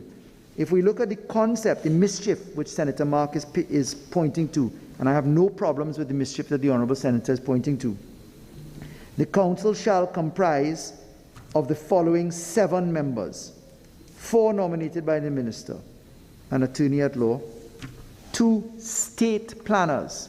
These are people backed by the Office of Public Office, state planners. 1 person representing the public interest. If I look at Senator Mark's amendments, with respect to public interest, Senator Mark is asking for 2 rather than 1. Public officer who is a registered planner, well, that is, we have 2 state planners as opposed to 1, so we're in the same bracket. And then when we look to the material part of this clause, subsection B of subsection 1 subsection B, 5(1)(b), 3 persons nominated by the Trinidad and Tobago Society of Planners who are professional members. So when you look at it, the majority of persons are to be taken 3 in subparagraph B plus 2 in the state planners who are professional members of TTSP. That's 5. 5 out of the 7 persons are with independent links. Add that further, a person representing public interest. So I think that the ratio of 5 to 7, 5 to 2 in the pot of 7 takes us within the zone of safety. Madam Chair, I'm very clear that my proposal, my submission is to ensure that this body has some degree of independence. And I am not budging. Senator Dianarine, and then Senator Thompson-Aye. Thank you, Madam Chair. My comment is not with respect to Senator Mark's amendment. However, it is with respect to the bill as it is in its original form. No, let's deal with Senator Okay. Mark's amendment first. Senator Thompson-Aye. I'm not, what I was going to speak to is what I made in my presentation, the point about nominating. So if that's a different point, but I'd like the Attorney General to answer that, though. Okay, so we will now deal with the Senator Sobers. The clause 5 itself, not to deal with Senator Mark's point as well. Sure. So, honorable senators, the question is that clause 5 be amended as circulated by Senator Mark. Those in favor say aye. Aye. Those against say no. No. I think the noes have it. The amendment as proposed by Senator Mark is not accepted. Senator Thompson-Aye. I was asking the use of the word nominated when there is no election, and then it ends up in 2 saying shall be appointed. Because if you nominate, and I expect that there will be some election, so could you not say that the persons are, appointed in writing, that these persons are appointed? Because I don't see the sense of nominated. If you can explain to me what nominated means in that sense, I'd be grateful. All right, just 1 second. Senator Dana-Ryan. Thank you, Madam Chair. My questions are with respect to subsection 1. What was the thinking behind the decision of 2 state planners and 1 person representing the public interest? And also, why is there no number of years of experience for those 3 individuals? Sure. And finally, Senator Sobers. Madam Chair, Senator Dana-Ryan actually hit it squarely on the head. I was a bit confused as to just the wording of 1 person representing the public interest. The other 2 parties nominated by the minister, the lawyer and the state planner, they are professionals. They have qualifications, but 1 person representing the public interest where there's no qualification attached to that person is a bit, I would like some clarity on that, please. Sure. Attorney General. Thank you, Madam Chair. So the rationale for the word nominated is because it is in reference to the process that follows. The minister nominates, but the cabinet appoints. So the minister with responsibility produces a nomination, a cabinet note is drafted, it goes to the cabinet, and then the cabinet confirms it by way of a decision. Then there's a ratification the week after, or it may be on the same day if it's approved and confirmed, and then they are appointed afterwards. So it is to capture the process by which these things happen. It was very specific. The second aspect is with respect to why 2 state planners versus 1 person representing the public interest, because this entity, this society of planners, much like the easiest comparator is the land surveyors. The vast majority of planners work for the state. So this is going to be the only body that bears close resemblance to this is in fact the land surveyors, because almost all land surveyors work with the state. So what we did was to go for 2 planners because it's almost a closed society, and therefore the interest of the planners was more important. But when you look to what the functions of the council are, that's why you went for 2 planners. So this is materially tied into what the functions and duties of the council represent, and therefore having a preponderance of planners versus persons otherwise is there. Now, there was a question as to qualification, and that applies across the board, right? What are the qualifications for the planner, for the state person? All that we said really was the qualification for the attorney at law, having experience in. And it's only when we went to the subparagraph B that we dealt with at least 10 years experience. The reason that we're doing this is that we're birthing for the first time planners to be licensed in the 3 categories that prevail when you get to section 15 onward. You have your licensed fully, your temporary and your provisional licenses. And they are disaggregated across whether you have a BSc and how many years experience you have, or whether you have a master's and how many years experience you have. And because we are now starting this for the first time, If we were to put a time calculator on it, you may find that we have nobody qualifying to meet the first board or the first council. And therefore, what we did is to start with the ability to populate it. The other aspect is, why no qualifications for someone representing the public interest? It's specifically because this is Senator Thompson-Aye really caught the bull by the horns in the definition of planner. If you look to what the Honorable Senator pulled from another jurisdiction, it was socio-economic, public interest, etc. Sometimes people need no experience for that by way of qualification. It is pure knowledge of personality. I'll give the example I often give of Anthony N. Sabga, a man with primary school education who could put anybody in his back pocket in terms of qualification and experience. And there's so many people that fit that category of persons that don't have formal education. So it's specifically a person representing the public interest was not intended to limit the most humble of persons who may not have qualification in formal mechanisms. So that was a purposeful position inside of there. If you look at the interest groups that are in the EMA circle, you look at Fishermen and Friends of the Sea, you may have somebody who has pure on-the-ground experience as opposed to academic experience. So that's the rationale for the legislation, and I hope that I've answered the questions put to me. Thank you, Madam Chair. Attorney General, one follow-up question. Now, given the rationale that you have outlined, could you then tell us what the qualifications of a state planner currently is? I couldn't say no. I don't know. I'd have to pull that for you. I would at the very least assume that the Town and Country Planning Division recently provided for master's level experience for the Director of Town and Country Planning. I will assume, but I am not aware, I will ask the question and get the answer, that there is some degree of academic qualification at BSc or master's level. I assume that that's the case, but I don't want to mislead you to say that I know that for a fact.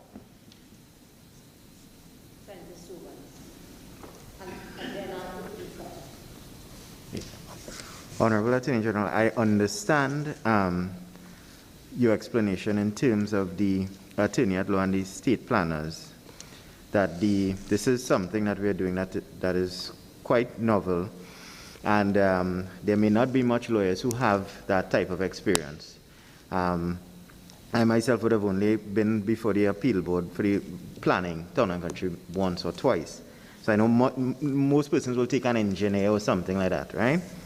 But I'm still wondering then, in terms of the one person representing the public interest, shouldn't we at least have some type of benchmark associated with that person, as they are going to be, on this council? I hear your explanations, but I'm still thinking at least if maybe we could expand and say that one person representing the public interest with experience in matters related to urban and regional planning, possibly. General? A commendable suggestion, but the problem is we've defined urban and regional planning. And what we wanted was a point of reference.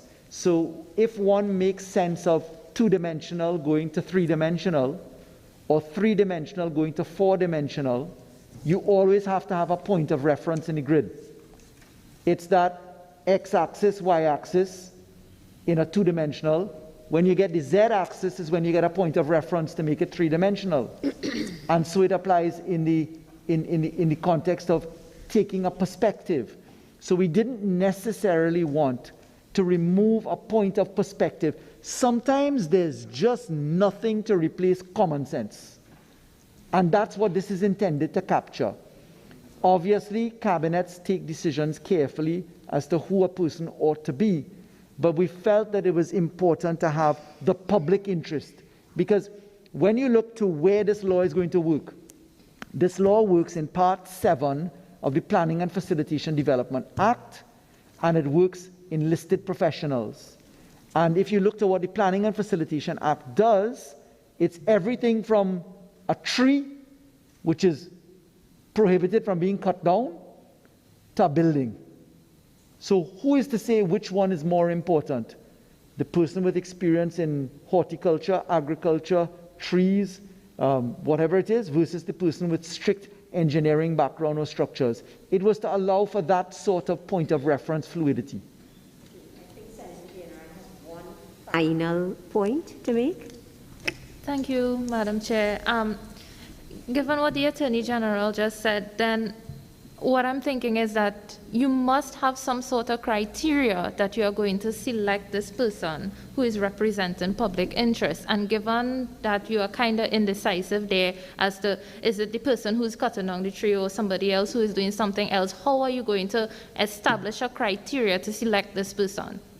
So this formula of someone representing the public interest exists in many other pieces of law. And that's really entirely up to the cabinet that appoints that interest. So we look to the Children's Authority, which has a person that hits representing the public at a youth level, under 25. There's no criterion for that. But we put it on the Children's Authority. So there are multiple examples where you want to leave the point of reference. Remember, this law is going to speak henceforth. So we don't know what the climate of planning is going to look like 5 years from now or 10 years from now. What we do know is that the criterion is public interest. And public interest is something which is known to us in general senses as a society. Of clarification. Clause 5, that is, subsection 4. Can the Attorney General, through your good self, seek to justify the establishment of alternates? And again, Madam Chair, why put all the power in the hands of a minister? So I would like some clarification and justification for. Yes, Madam Chair, I have been saved by technology. If you'd permit me, the Director of Town and Country messaged me to say that the qualifications are BSc. This is to Senator Dionarine. The planners are BSc, most have masters in planning. So I've got that message, and I thank Dr. Kirk for giving me that. Okay, I've got another point which just came in by technology, which will take care of something Senator Dylan Remy has asked for. The rationale for alternates, it's to keep it quorate and to allow the functionality to proceed. So in a number of laws, including real estate agents, which we just passed the other day, etc., we've learned from the experience of the pitfall of the Police Complaints Authority or other entities where you just lose a quorum because somebody falls out. And therefore the appointment of an alternate is important to allow for the continuity of the work. But the point is that they must still have the same criterion and fit the same categories. So it is really to allow the continuous functionality, particularly because there is a licensing aspect where one of them may be called upon to participate in the recognition committee or in the disciplinary committee as well. Framers of the previous pieces of legislation governing professionals did not see it necessary to have alternates in the way that is being proposed here. Call it professional organizations, and I haven't seen it. So, Attorney General, there is an amendment circulated on your behalf to clause 5. I believe it is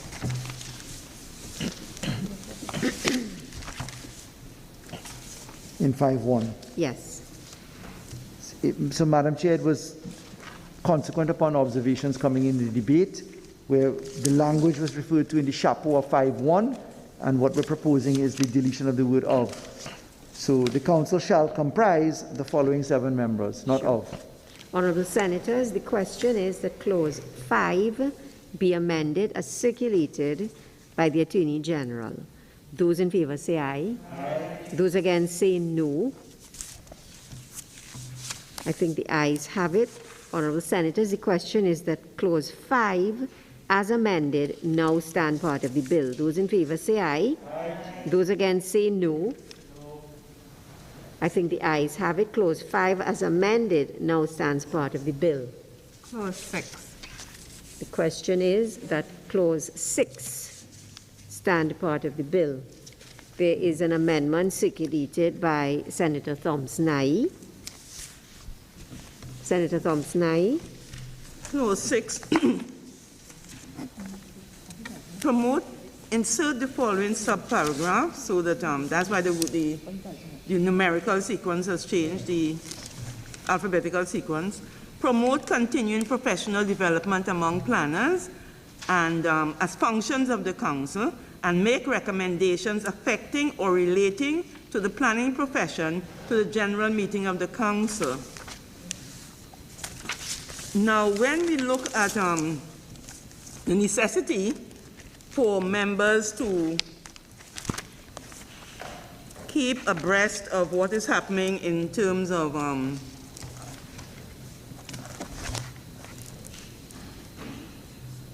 continuing professional development, the fact that they are supposed to have a certificate of good standing to certify that they have completed within the past year a number of hours of continuing professional development. When no one has responsibility, then no one, having been charged, will carry out, in many cases, this responsibility. And because continuing professional development is so very important, I thought that the council should be responsible for carrying out this function. And again, there is precedent in the legislation looked at in formulating our particular legislation. So it occurs in other councils that is a function, and I therefore propose it for our legislation. And in respect of making recommendations relating to the planning profession, one always has to be aware of what's happening in the external community, what is happening in terms of the environment. There's a lot that is happening with climate change and a number of things impacting on the environment. And we need to know so that the members who are of the planning profession in Trinidad and Tobago will be always in line with what is happening, keeping up with international standards. So it's in that light that I made these two proposals for adding these things onto the functions of the council. Senator Mark? Yes. Just want to add what Senator Ahia said for the consideration of the Attorney General. 6C, Madam Chair, monitor adherence to the Code of Ethics. I'm asking the Attorney General to consider the following: monitor adherence and to investigate breaches of the Code of Ethics.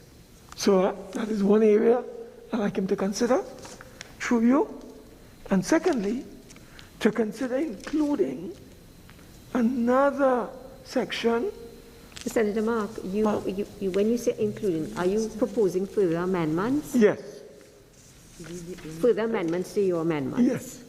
You did not seek an amendment to clause 6? Yes, I'm very conscious of that. But, you know, Madam Chair, it's a very important matter.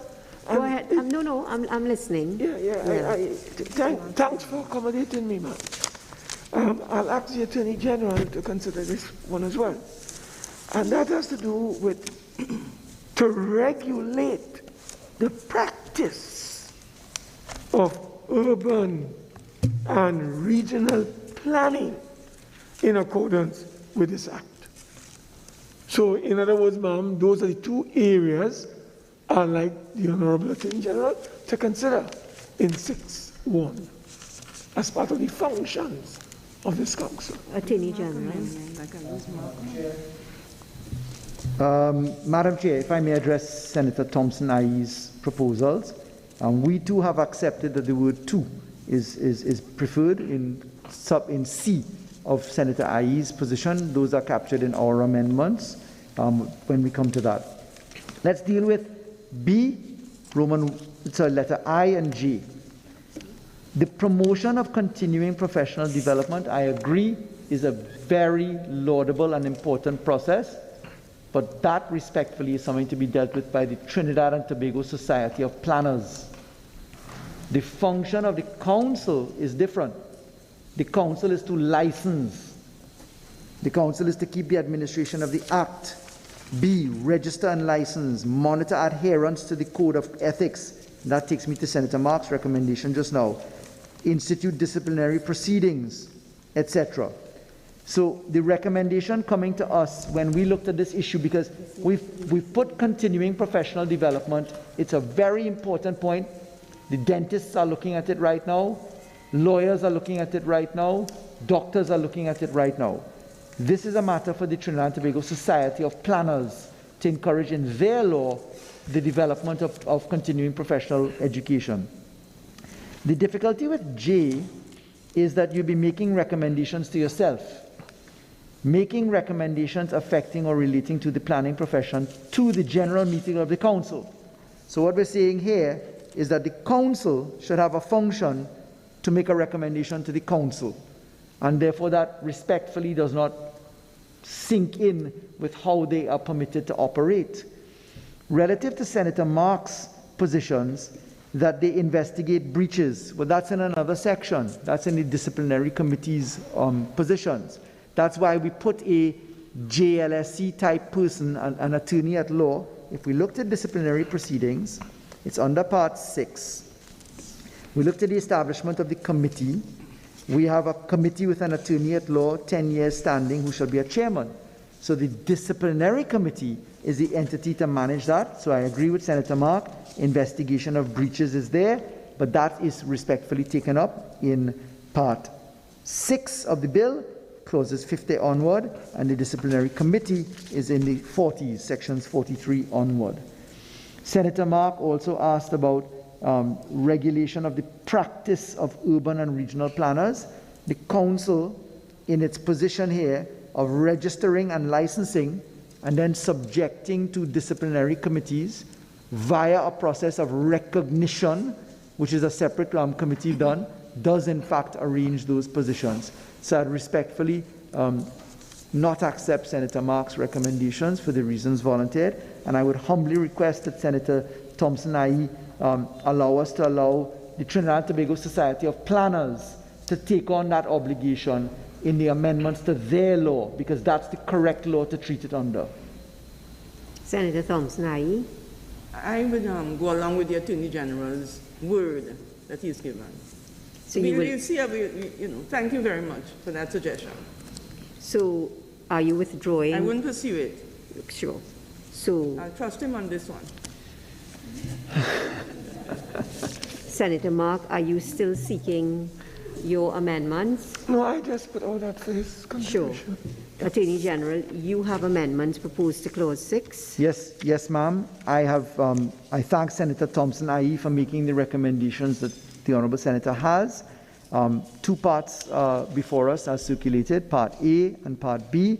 We accepted those recommendations coming from the debate, and we propose in 6A to delete the words "for amendments to this Act." And then in Part I thank Senator Thompson-Aye for saving us from poor drafting. Very important. The Honourable Senator is perfectly correct that the word "in" should in fact be "to." It is a material difference. So those are the recommendations before you, Madam Chair. Honourable Senators, the question is that Clause 6 be amended as circulated by the Attorney General. Those in favour say aye. Aye. Those against say no. I think the ayes have it. Honourable Senators, the question is that Clause 6 as amended now stand part of the bill. Those in favour say aye. Those against say no. I think the ayes have it. Clause 6 as amended now stands part of the bill. Clause 7. The question is that Clause 7 stand part of the bill. Senator Dana Ryan. Thank you, Madam Chair. I just wanted to ask a question. I think Senator Richards raised it in his debate. Would there be consideration to giving a time limit on the term of reappointment? Attorney General. Madam Chair, I say this to people like Senator Thompson-Aye, who have taken up the load of public service on their back in many a committee. The Honourable Senator served, for instance, at the Children's Authority. It's not very often you get somebody who's willing to serve in public life. And whilst fixed terms sound good, the ability to take that load on your back and work in a society as small as Trinidad and Tobago often becomes difficult. So for those reasons, we have resisted putting limits on tenure. The only law that I recall recently that we did that is in fact in the public procurement law, where we made sure that the public procurement regulator was treated differently, because there's a difficulty with entrenchment for that long a position. But because it's such a small society of persons, urban and regional planners, to put a fixed term limit that they can't go beyond a certain time may unfortunately leave us without enough capacity to run the council. So for those reasons, we wouldn't accept that recommendation. Senator Dinarine. Madam Chair, but Attorney General, in 3 years' time, because the hold of office is for a term of 3 years, in 3 years' time, your expectation is that that pool of urban and regional planners would not get larger? My fear is that it won't be large enough. I don't know how many people actually go into the profession in the first place. It's cyclical. We're in a decline in the economy right now. Construction, etc., unless we spend our way out as we intend to do, is in difficulties. To put in a term limit now, where we don't know what the capacity looks like, would be, I think, putting the cart before the horse.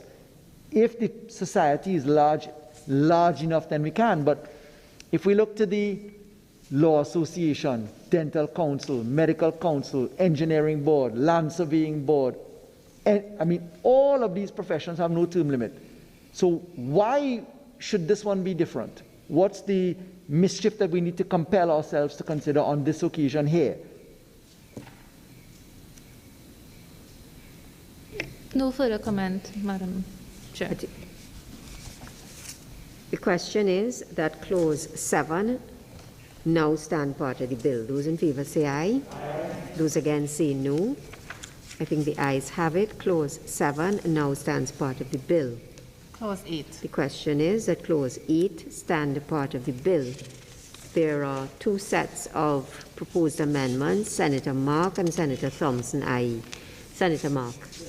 Madam Chair, again, you would see in clause 8 the preponderance of power in the hands of a politician who happens to be a minister. And you are seeing where the person is going to remove. So before I go to my substantive, I just want to ask the Attorney General, through your good self, whether there shouldn't be some checks and balance here. Remove with the agreement or consent of the cabinet, rather than the minister having that unilateral power. So, ma'am, that's the first thing, and let me get to the other areas immediately. Madam Chair, when you go to 6 to 8.3b, it's a bit open. If I miss 3 consecutive sittings of this House, then I agree, you remove me. But if I miss 3 consecutive meetings with your approval or leave, then that's a different ball game. So I'm suggesting that this is rather open and too loose. And I'm proposing the following that I've circulated: leave of the board or leave of the council, leave of the board from 3 consecutive meetings of the council. And the other one, Madam Chair, I find C's a bit convoluted, and I sought to bring some clarity. Convicted of an offense, and the rest I don't have to read. Just to tidy up the language and to make sure that there's no arbitrariness or whimsical actions on the part of the board as it relates to someone who might miss 3 consecutive meetings. So, Honorable Attorney General, through the Honorable Chair, I think you should consider tightening these provisions. Madam Chair, I put it in your hands. Attorney General. Madam Chair, I thank Senator Mark. I think that we can improve the absent for 3 consecutive meetings. I think it is commendable to insert, as Senator Mark proposes, absent without leave. Unfortunately, paragraph C, as Senator Mark has proposed, is, I think, respectfully, better stated in the paragraph C that we have. So it's in subsection 3 of this clause, C says, our version, convicted in any court of a criminal offense under this act, or which carries a penalty of imprisonment for a term of 6 or more months. Senator Mark's submission is convicted of an offense punishable by imprisonment for 6 months or more of an offense under this act. So the CPC is telling me that same spirit, but the CPC tells me that he prefers his draft of subsection of 3C. If Senator Choate was here, I would say my senior tell me to say that, because we're dealing with Mr. McIntyre of senior counsel. So, Madam Chair, I would happily accept the absent without leave. So it would be absent without leave, yeah? Yeah, no, I mean in our amendment of B. So because there's no board, I wouldn't accept the wording that Senator Mark has put per se, right? But I would go with absent in subsection B, 3B, absent, insert the words without leave. And then that would be it from 3 consecutive meetings of the council. Because Senator, you could find yourself inadvertently in a position like that. I think the chair. I think that's. Yeah. You want to state it? Yeah. The CPC is telling me that the person who grants the leave ought to be stated. In this case, it would be the chairman, without leave of the chairman. So that way you'd have a process. Same way we write the speaker to say that we be absent from the jurisdiction, or as it may be. So absent without leave of the chairman.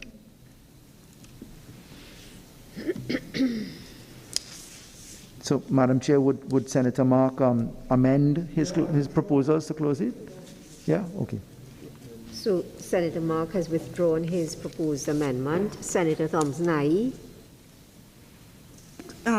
See,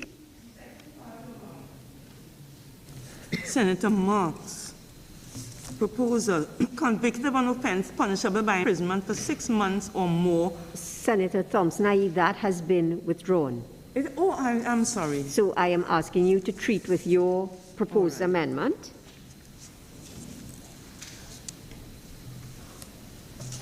I am proposing that the minister, when we look at 8.1,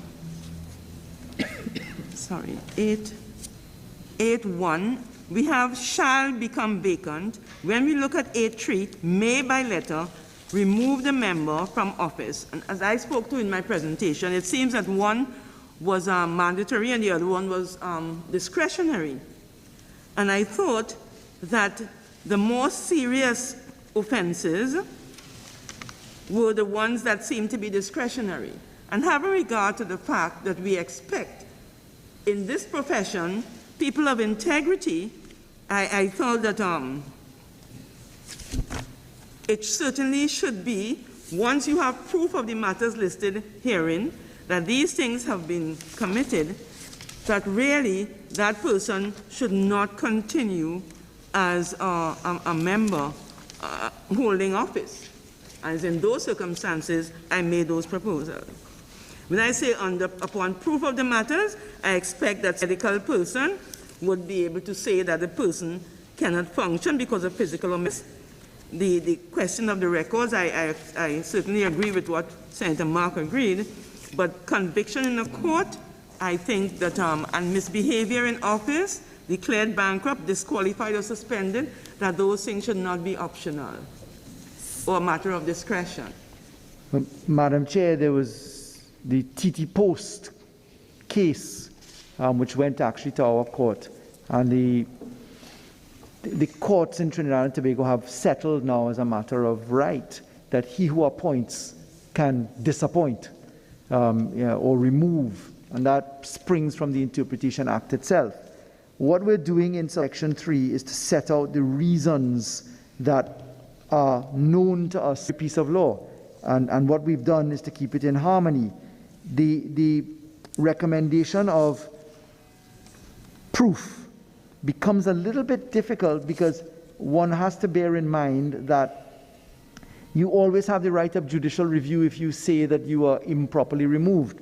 But if we put a step that the minister, upon proof of the matters listed herein, shall by letter address to the member remove, then that is to put a function to the minister that we respectfully believe ought not to be there. It's to put a second step. It will delay the relief that someone has, because a judicial review court acting under section 14 of the Constitution in particular would have to establish that the minister did what the minister should first and then deal with the process there. So we'd be inadvertently introducing a hurdle to the right of the person who is aggrieved in the section 14 application of the and judicial review application.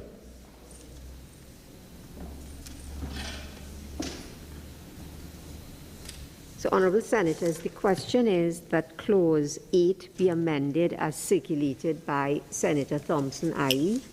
Those in favour say aye. Those against say no. I believe the noes have it. The amendment as proposed by Senator Thompson IE is not accepted. Honourable Senators, the question is that Clause 3 be amended as follows.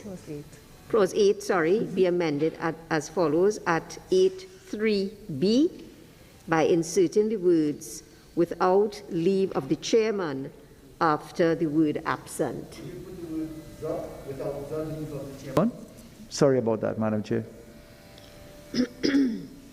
And I thank Senator Mark for the amendment.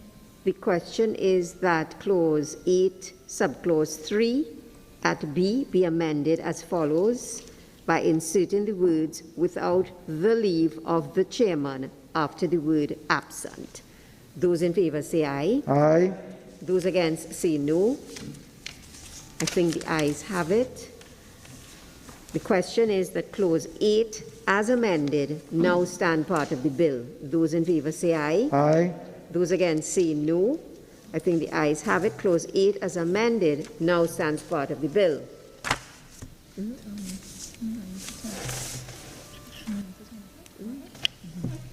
Clauses 9 to 26. The question is that clauses 9 to 26.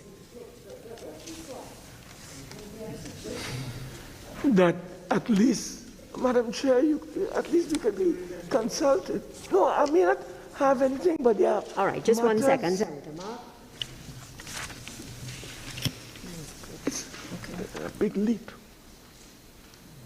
Clauses 9 to 14. The question is that clauses 9 to 14 stand a part of the bill.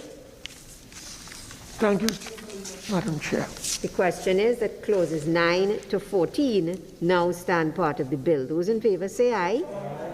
Those against say no. Madam Chair, I told you thank you because I was going to make a point, and you proceeded. I suppose, Senator Mark, you're not... All right. Senator Mark, which clause? Sorry, ma'am. It's 9 to 14, right? That's correct. Okay. I think I stand corrected. The question is that clauses 9 to 14. Senator Mark, you'd see how I was smiling here if only I didn't have on this mask. But the question is that clauses 9 to 14 now stand part of the bill. Those in favour say aye. Those against say no. The ayes have it. Clauses 9 to 14 now stand part of the bill. Clause 15. The question is that clause 15 stand a part of the bill. I'm up. Yes. Just 1 second. Yes. Madam Chair, coming out of Senator Thompson IE's recommendation for the insertion of the definition of planner, I think that what we can do in clause 15 is to modify it somewhat. No person shall practice, if we delete the words as an and change planner to planning, then it sort of bridges the gap to what Senator Thompson-Ayi was initially referring to, and which I have given an undertaking to check. So the proposal is that we amend Clause 15, subparagraph 1, by deleting the words as an, and deleting the word planner and replacing it with planning. No person shall practice urban and regional planning in Trinidad and Tobago.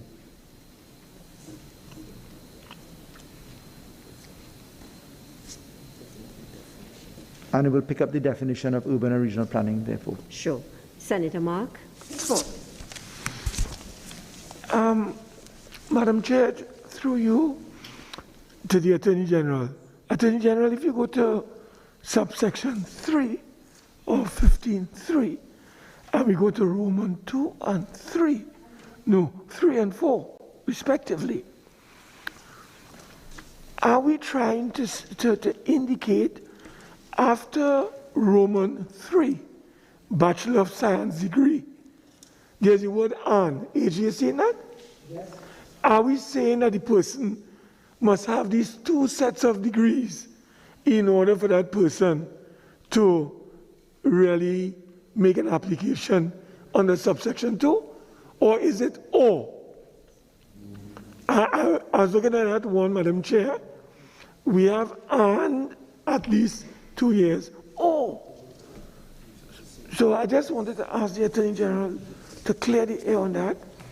And whilst he's doing that, Madam Chair, may I ask you to look at 8.3c. Madam Chair, I'm seeing where if you are going to give someone is being asked, who is being given a temporary license under Section 19, must have a certificate of good character. That's like a police certificate. Why only if you are getting a temporary license? Madam Chair, we have provisional and we have permanent. So there's permanent, provisional, and temporary. And I'm suggesting for the Honorable AG's consideration that a certificate of good character be across the board, whether you are provisional, temporary, or permanent. These are the 2 areas, Madam Chair, on the 15, I would like the Honorable Attorney General to consider. Senator Hussain. One of the qualifications in order to obtain a license pursuant to 15.2 is that the applicant shall be proficient in English language.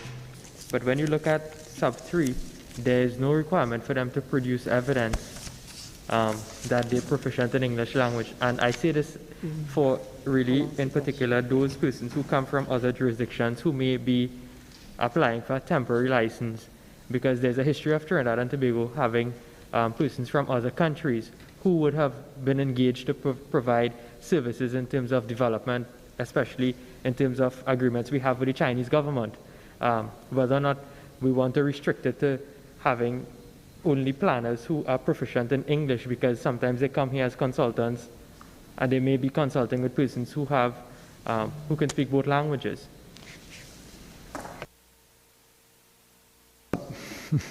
So, Madam Chair, Senator Mark has picked up on something important in subclause 3. And I believe that he's correct and that we need to cause an amendment. So, would you permit me, Madam Chair? So we have A, evidence of Roman 1, Roman 2. I'm proposing after the semicolon at Roman 2 to insert the word "and."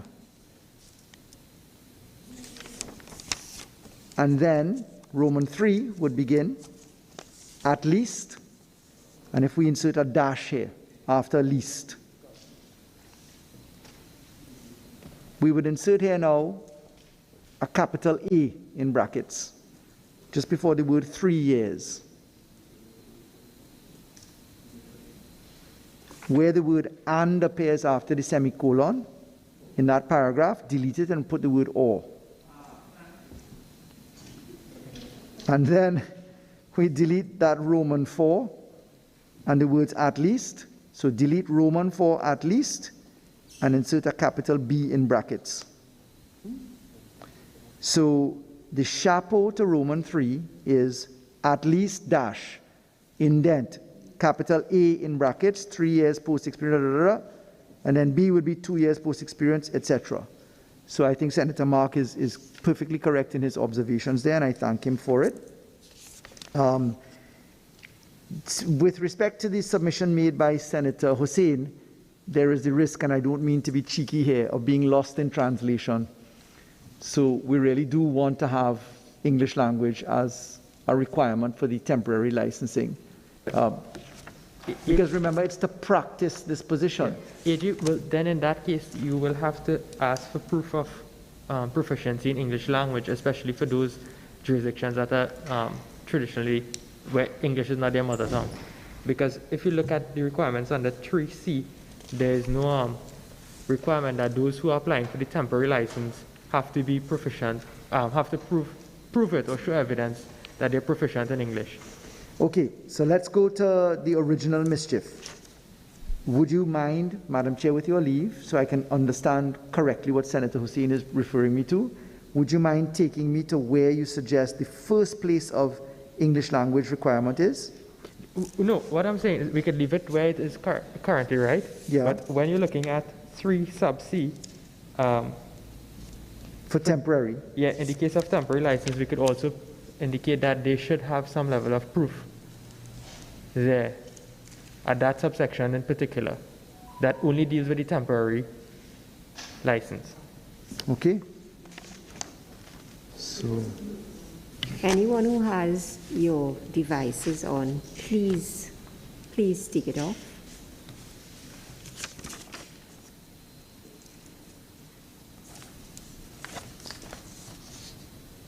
all right, so 15.1, name, place, holds valid license under 16, 18, 19. And 19 is the temporary license, right? Subsection 2 applies to all of them. An applicant for license in all categories shall be proficient in the English language and shall submit to the council an application in the form set out in the second schedule, together with the fee set out in the first schedule to the council. So let's, out of caution, check the second schedule. 8th schedule, 3rd schedule, 2nd schedule.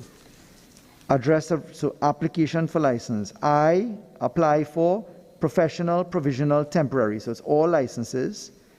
Copy of ID, professional qualifications, good standing, recommendation, any requests of persons for professional experience of 2 years, provisional, temporary. I declare that I am proficient in the English language. So it's caught. It's in the schedule, second schedule. It's in 15 subclause 2. So therefore it attaches to all 3 categories. Chair, just for clarity, Section 15 deals with the application that someone must make to be placed upon this register to practice in urban and regional planning. But then when you look at 15.3 and you see the qualifications for the person when they're making the actual application, you have 15.3 and 4 dealing with a person who has a master's or a BSc, and that they have to have post-qualification experience in work relating to urban planning, so possibly attached to some type of urban planning firm or something, right? But then at 15.3b, I'm wondering if the wording is correct in terms of the recommendations from 2 urban and regional planners attesting to the applicant's fitness and ability to practice urban and regional planning in Trinidad and Tobago. I juxtapose it in my mind with what we do when we being called to the bar here in Trinidad, and in terms of the testimonies that are done, it's more on the line of a training something as opposed to indicate, because an attorney would not be able to indicate that this trainee can practice because he has never practiced, but he has gone through a period of training where he. So the wording for me was a bit confusing. Thank Thank you, Madam Chair. My question is with respect to sub C, subsection 2, evidence that the applicant has not committed professional misconduct that brings the professional planning body in the jurisdiction. And it continues. My question is, what exactly is that? Because, and how is it different from simply just asking for a certificate of good character from the respective country's planning body? Attorney General. Yeah, so both questions from Senator Sobers and Senator Dunarine are very important questions. Taking Senator Sobers' point, which is the parity that we engage in the Legal Profession Act, where you have to have done your pupillage or you're in service with someone to have that person capable of testifying that you're fit and proper. So 2 recommendations go from attorneys at law to the president of the Law Association, and then the president issues the certificate of good character, quote unquote, for the purposes of a call to the bar. So what I can point out to is that the Legal Profession Act does not say you have to do the in-service. The Act itself just says that the president of the association has to be satisfied that you're of good standing, good character. So it's the same formula we've used here. How they operationalize that would be a different matter. When you inquire of someone, well, how are you certifying this person to know they have good character? But let me draw the parity this way. When I, as Attorney General, seek an order for the admission of a Queen's Counsel to Trinidad and Tobago, pursuant to Section 15 of the Legal Profession Act, I don't know him at all. What I have is the evidence of his good character from a professional body elsewhere. Gray's Inn, the societies, in a bar, etc. So the law currently recognizes that you can have that certification in different routes. We've borrowed it from the Legal Profession Act, for example, so that the good character, the good standing testimonials are there. To answer Senator Dunarine's position, the evidence that the applicant has not committed professional misconduct, putting it in a positive expression as to that, means that the professional society from where they come must specifically address that point. Faris Al-Rawi is a person in good standing, and he has not committed professional misconduct that brings the profession into position. So we're putting a specific question to them, as opposed to saying, well, do your record show this man in good standing? We're asking, does he have professional misconduct? So we're asking a specific question. So, Attorney General, just one quick question before I put the question on the amendments. In clause 15.1, yes, ma'am, where we are removing the words as and. Yes. The question is whether urban and regional planning should be in capital letters or as set out on page 5 in the definition section. Should be in lowercase, Madam Chair, to catch the defined term. Thank you. Sure. Apologies. No, that's all right. All right, so honourable senators, the question is that clause 15 be amended as follows. At 15.1, by deleting the words as an, urban will be lowercase, regional and planning will be lowercase. So planning is substituted for planner. Yes. Then at 3A, after the word council, inserting the word and then at 3A3, inserting a dash after the word least, open brackets, capital A, close brackets, and then after degree, semicolon, the word or, then delete for and the words at least, and insert the bracket, open brackets, capital B, close brackets. Yes, ma'am. Yeah? Those in favor say aye. Aye. Those against say no. I think the ayes have it. The question is that clause 15 as amended now stands part of the bill. Those in favor say aye. Aye. Those against say no. I think the ayes have it. Clause 15 as amended now stands part of the bill. Attorney General, at this stage. Only because there's a consequential amendment, which is very easy to clause 18, would you mind taking that? Because we'd lose track of it. To clause 18? Yes, in light of what we just did. Clause 18. Yes, except could we just note it? Because I'm sure if I go to introduce clause 18, there will be... As you please. We just took 19 minutes to deal with clause 15. As you please, Madam Chair. So let's just note it for the next committee meeting. Yeah? I'm guided. Attorney General. Madam Chair. Madam Chair, in accordance with Standing Order 6814, I beg to move that progress on the Urban and Regional Planning Profession Bill 2019 be reported to the Senate. Honourable Senators, the question is that progress on the Urban and Regional Planning Profession Bill 2019 be reported to the Senate. Those in favour say aye. Aye. Those against say no. I think the ayes have it. The Senate will be resumed.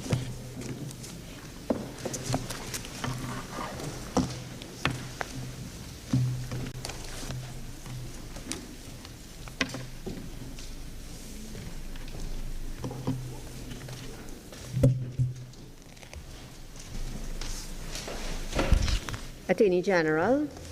Madam President, I wish to report that a bill entitled the Urban and Regional Planning Profession Bill 2019 was considered in committee.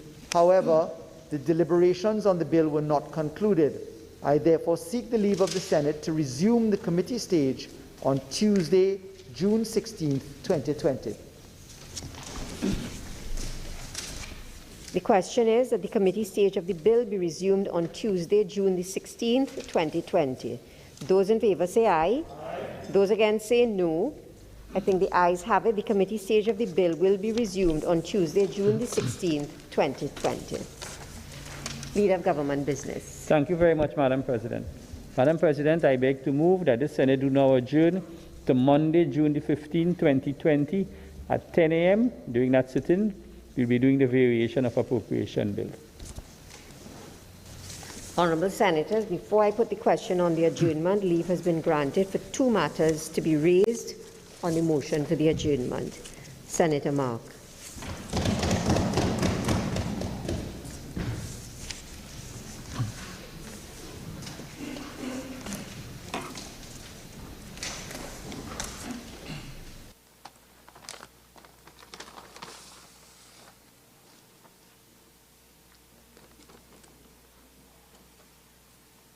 Yes, thank you, Madam President. Madam President, this matter concerns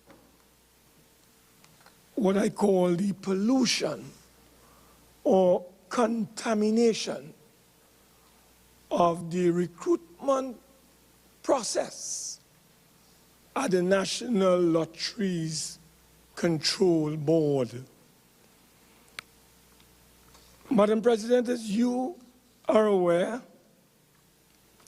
the National Lotteries Control Board is a statutory authority and is independent, and it is governed by the Statutory Authorities Service Commission. That body, which has constitutional validity, is responsible for the appointment, the removal, the discipline, the transfer of employees falling or coming under its remit. And it is in this context we have observed a certain kind of wildness taking place at the National Lotteries Control Board, where the independence of the SASC seems to be compromised and undermined. Madam President, I bring to your attention a letter dated November the 20th, 2019, and addressed to one Mrs. Wendy Dwarika, who is the financial controller at this National Lotteries Control Board. And it has to do with the appointment to act as director of the NLCB. And this letter is not coming from the SASC, because this person is acting for the director who is out of the jurisdiction for 2 weeks. But instead of coming from the Statutory Authorities Service Commission, it comes from the Ministry of Finance. And the letter is signed by the permanent secretary in the Ministry of Finance.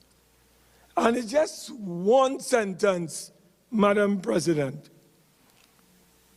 I am to inform you that you have been appointed to act as Director, National Lotteries Control Board for a period of 2 weeks with effect from November 20th, 2019. So, Madam Chair, I bring this matter to your attention and to this honorable body's attention, because it seems as if there is a kind of attempt, I should say, for the government through the Ministry of Finance to take upon itself responsibilities that ought to be properly executed by the SASC. So I would like the Honorable Minister to clear the air on this matter so that we in Trinidad and Tobago can understand exactly what is taking place. Madam President, we have another episode at this body where someone is recruited even though the NLCB has a communications department or unit or people who deal with communications. They have people who are involved in advertising their products, and without no public advertisement, the NLCB, acting on the advice of the Ministry of Finance, recruits someone called Rhoda Barrett for $20,000 a month. Now, Madam President, I don't mind you can recruit who you want, but you must do it properly. And Madam President, there's no evidence that any advertisements went out there so that the public of Trinidad and Tobago can respond accordingly and get an equal chance at the table. So what we have here, I have board minutes of the corporate secretary concerning the engagement of this individual and exactly how it was done. I have it in black and white. Madam President, you recruit someone without advertisement to do damage control, as they say or claim. But Madam President, you know what that person is getting per hour? According to the agreement I have before me, $750 per hour. That person is allowed to work for 20 hours a month. And any work exceeding 20 hours per month will be charged at an hourly rate of $750 per hour. Now, Madam President, I am talking about the recruitment of an individual where there was no proper advertisement. And from my information that I have before me, that individual receives $20,000 per month, Madam President. So you have a situation where it appears that the Ministry of Finance is running the National Lotteries Control Board. And the statutory authority service commission is being undermined because a director who is to act for a director who is on leave is not taken by any decision of the SASC. It is taken according to the correspondence I have before me by the permanent secretary in the Ministry of Finance, Madam President.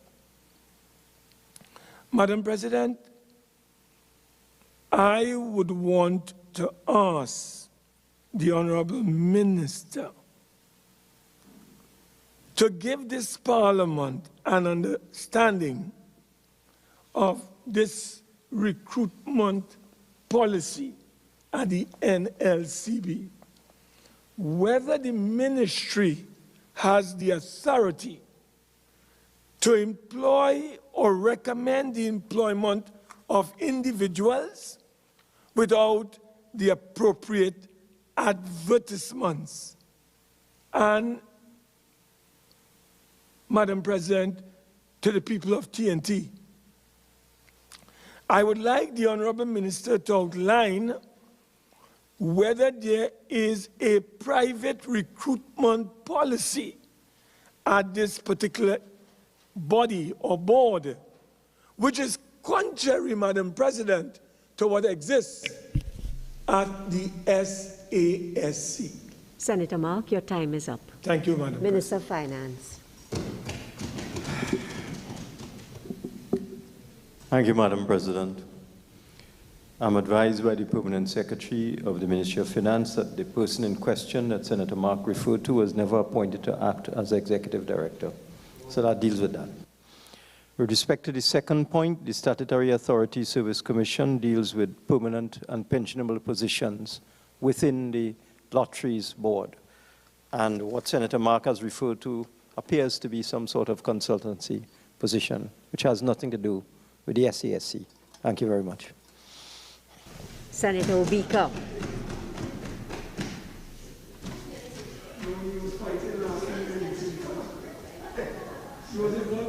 Senator Mark. No, Senator Mark. No, Senator Mark.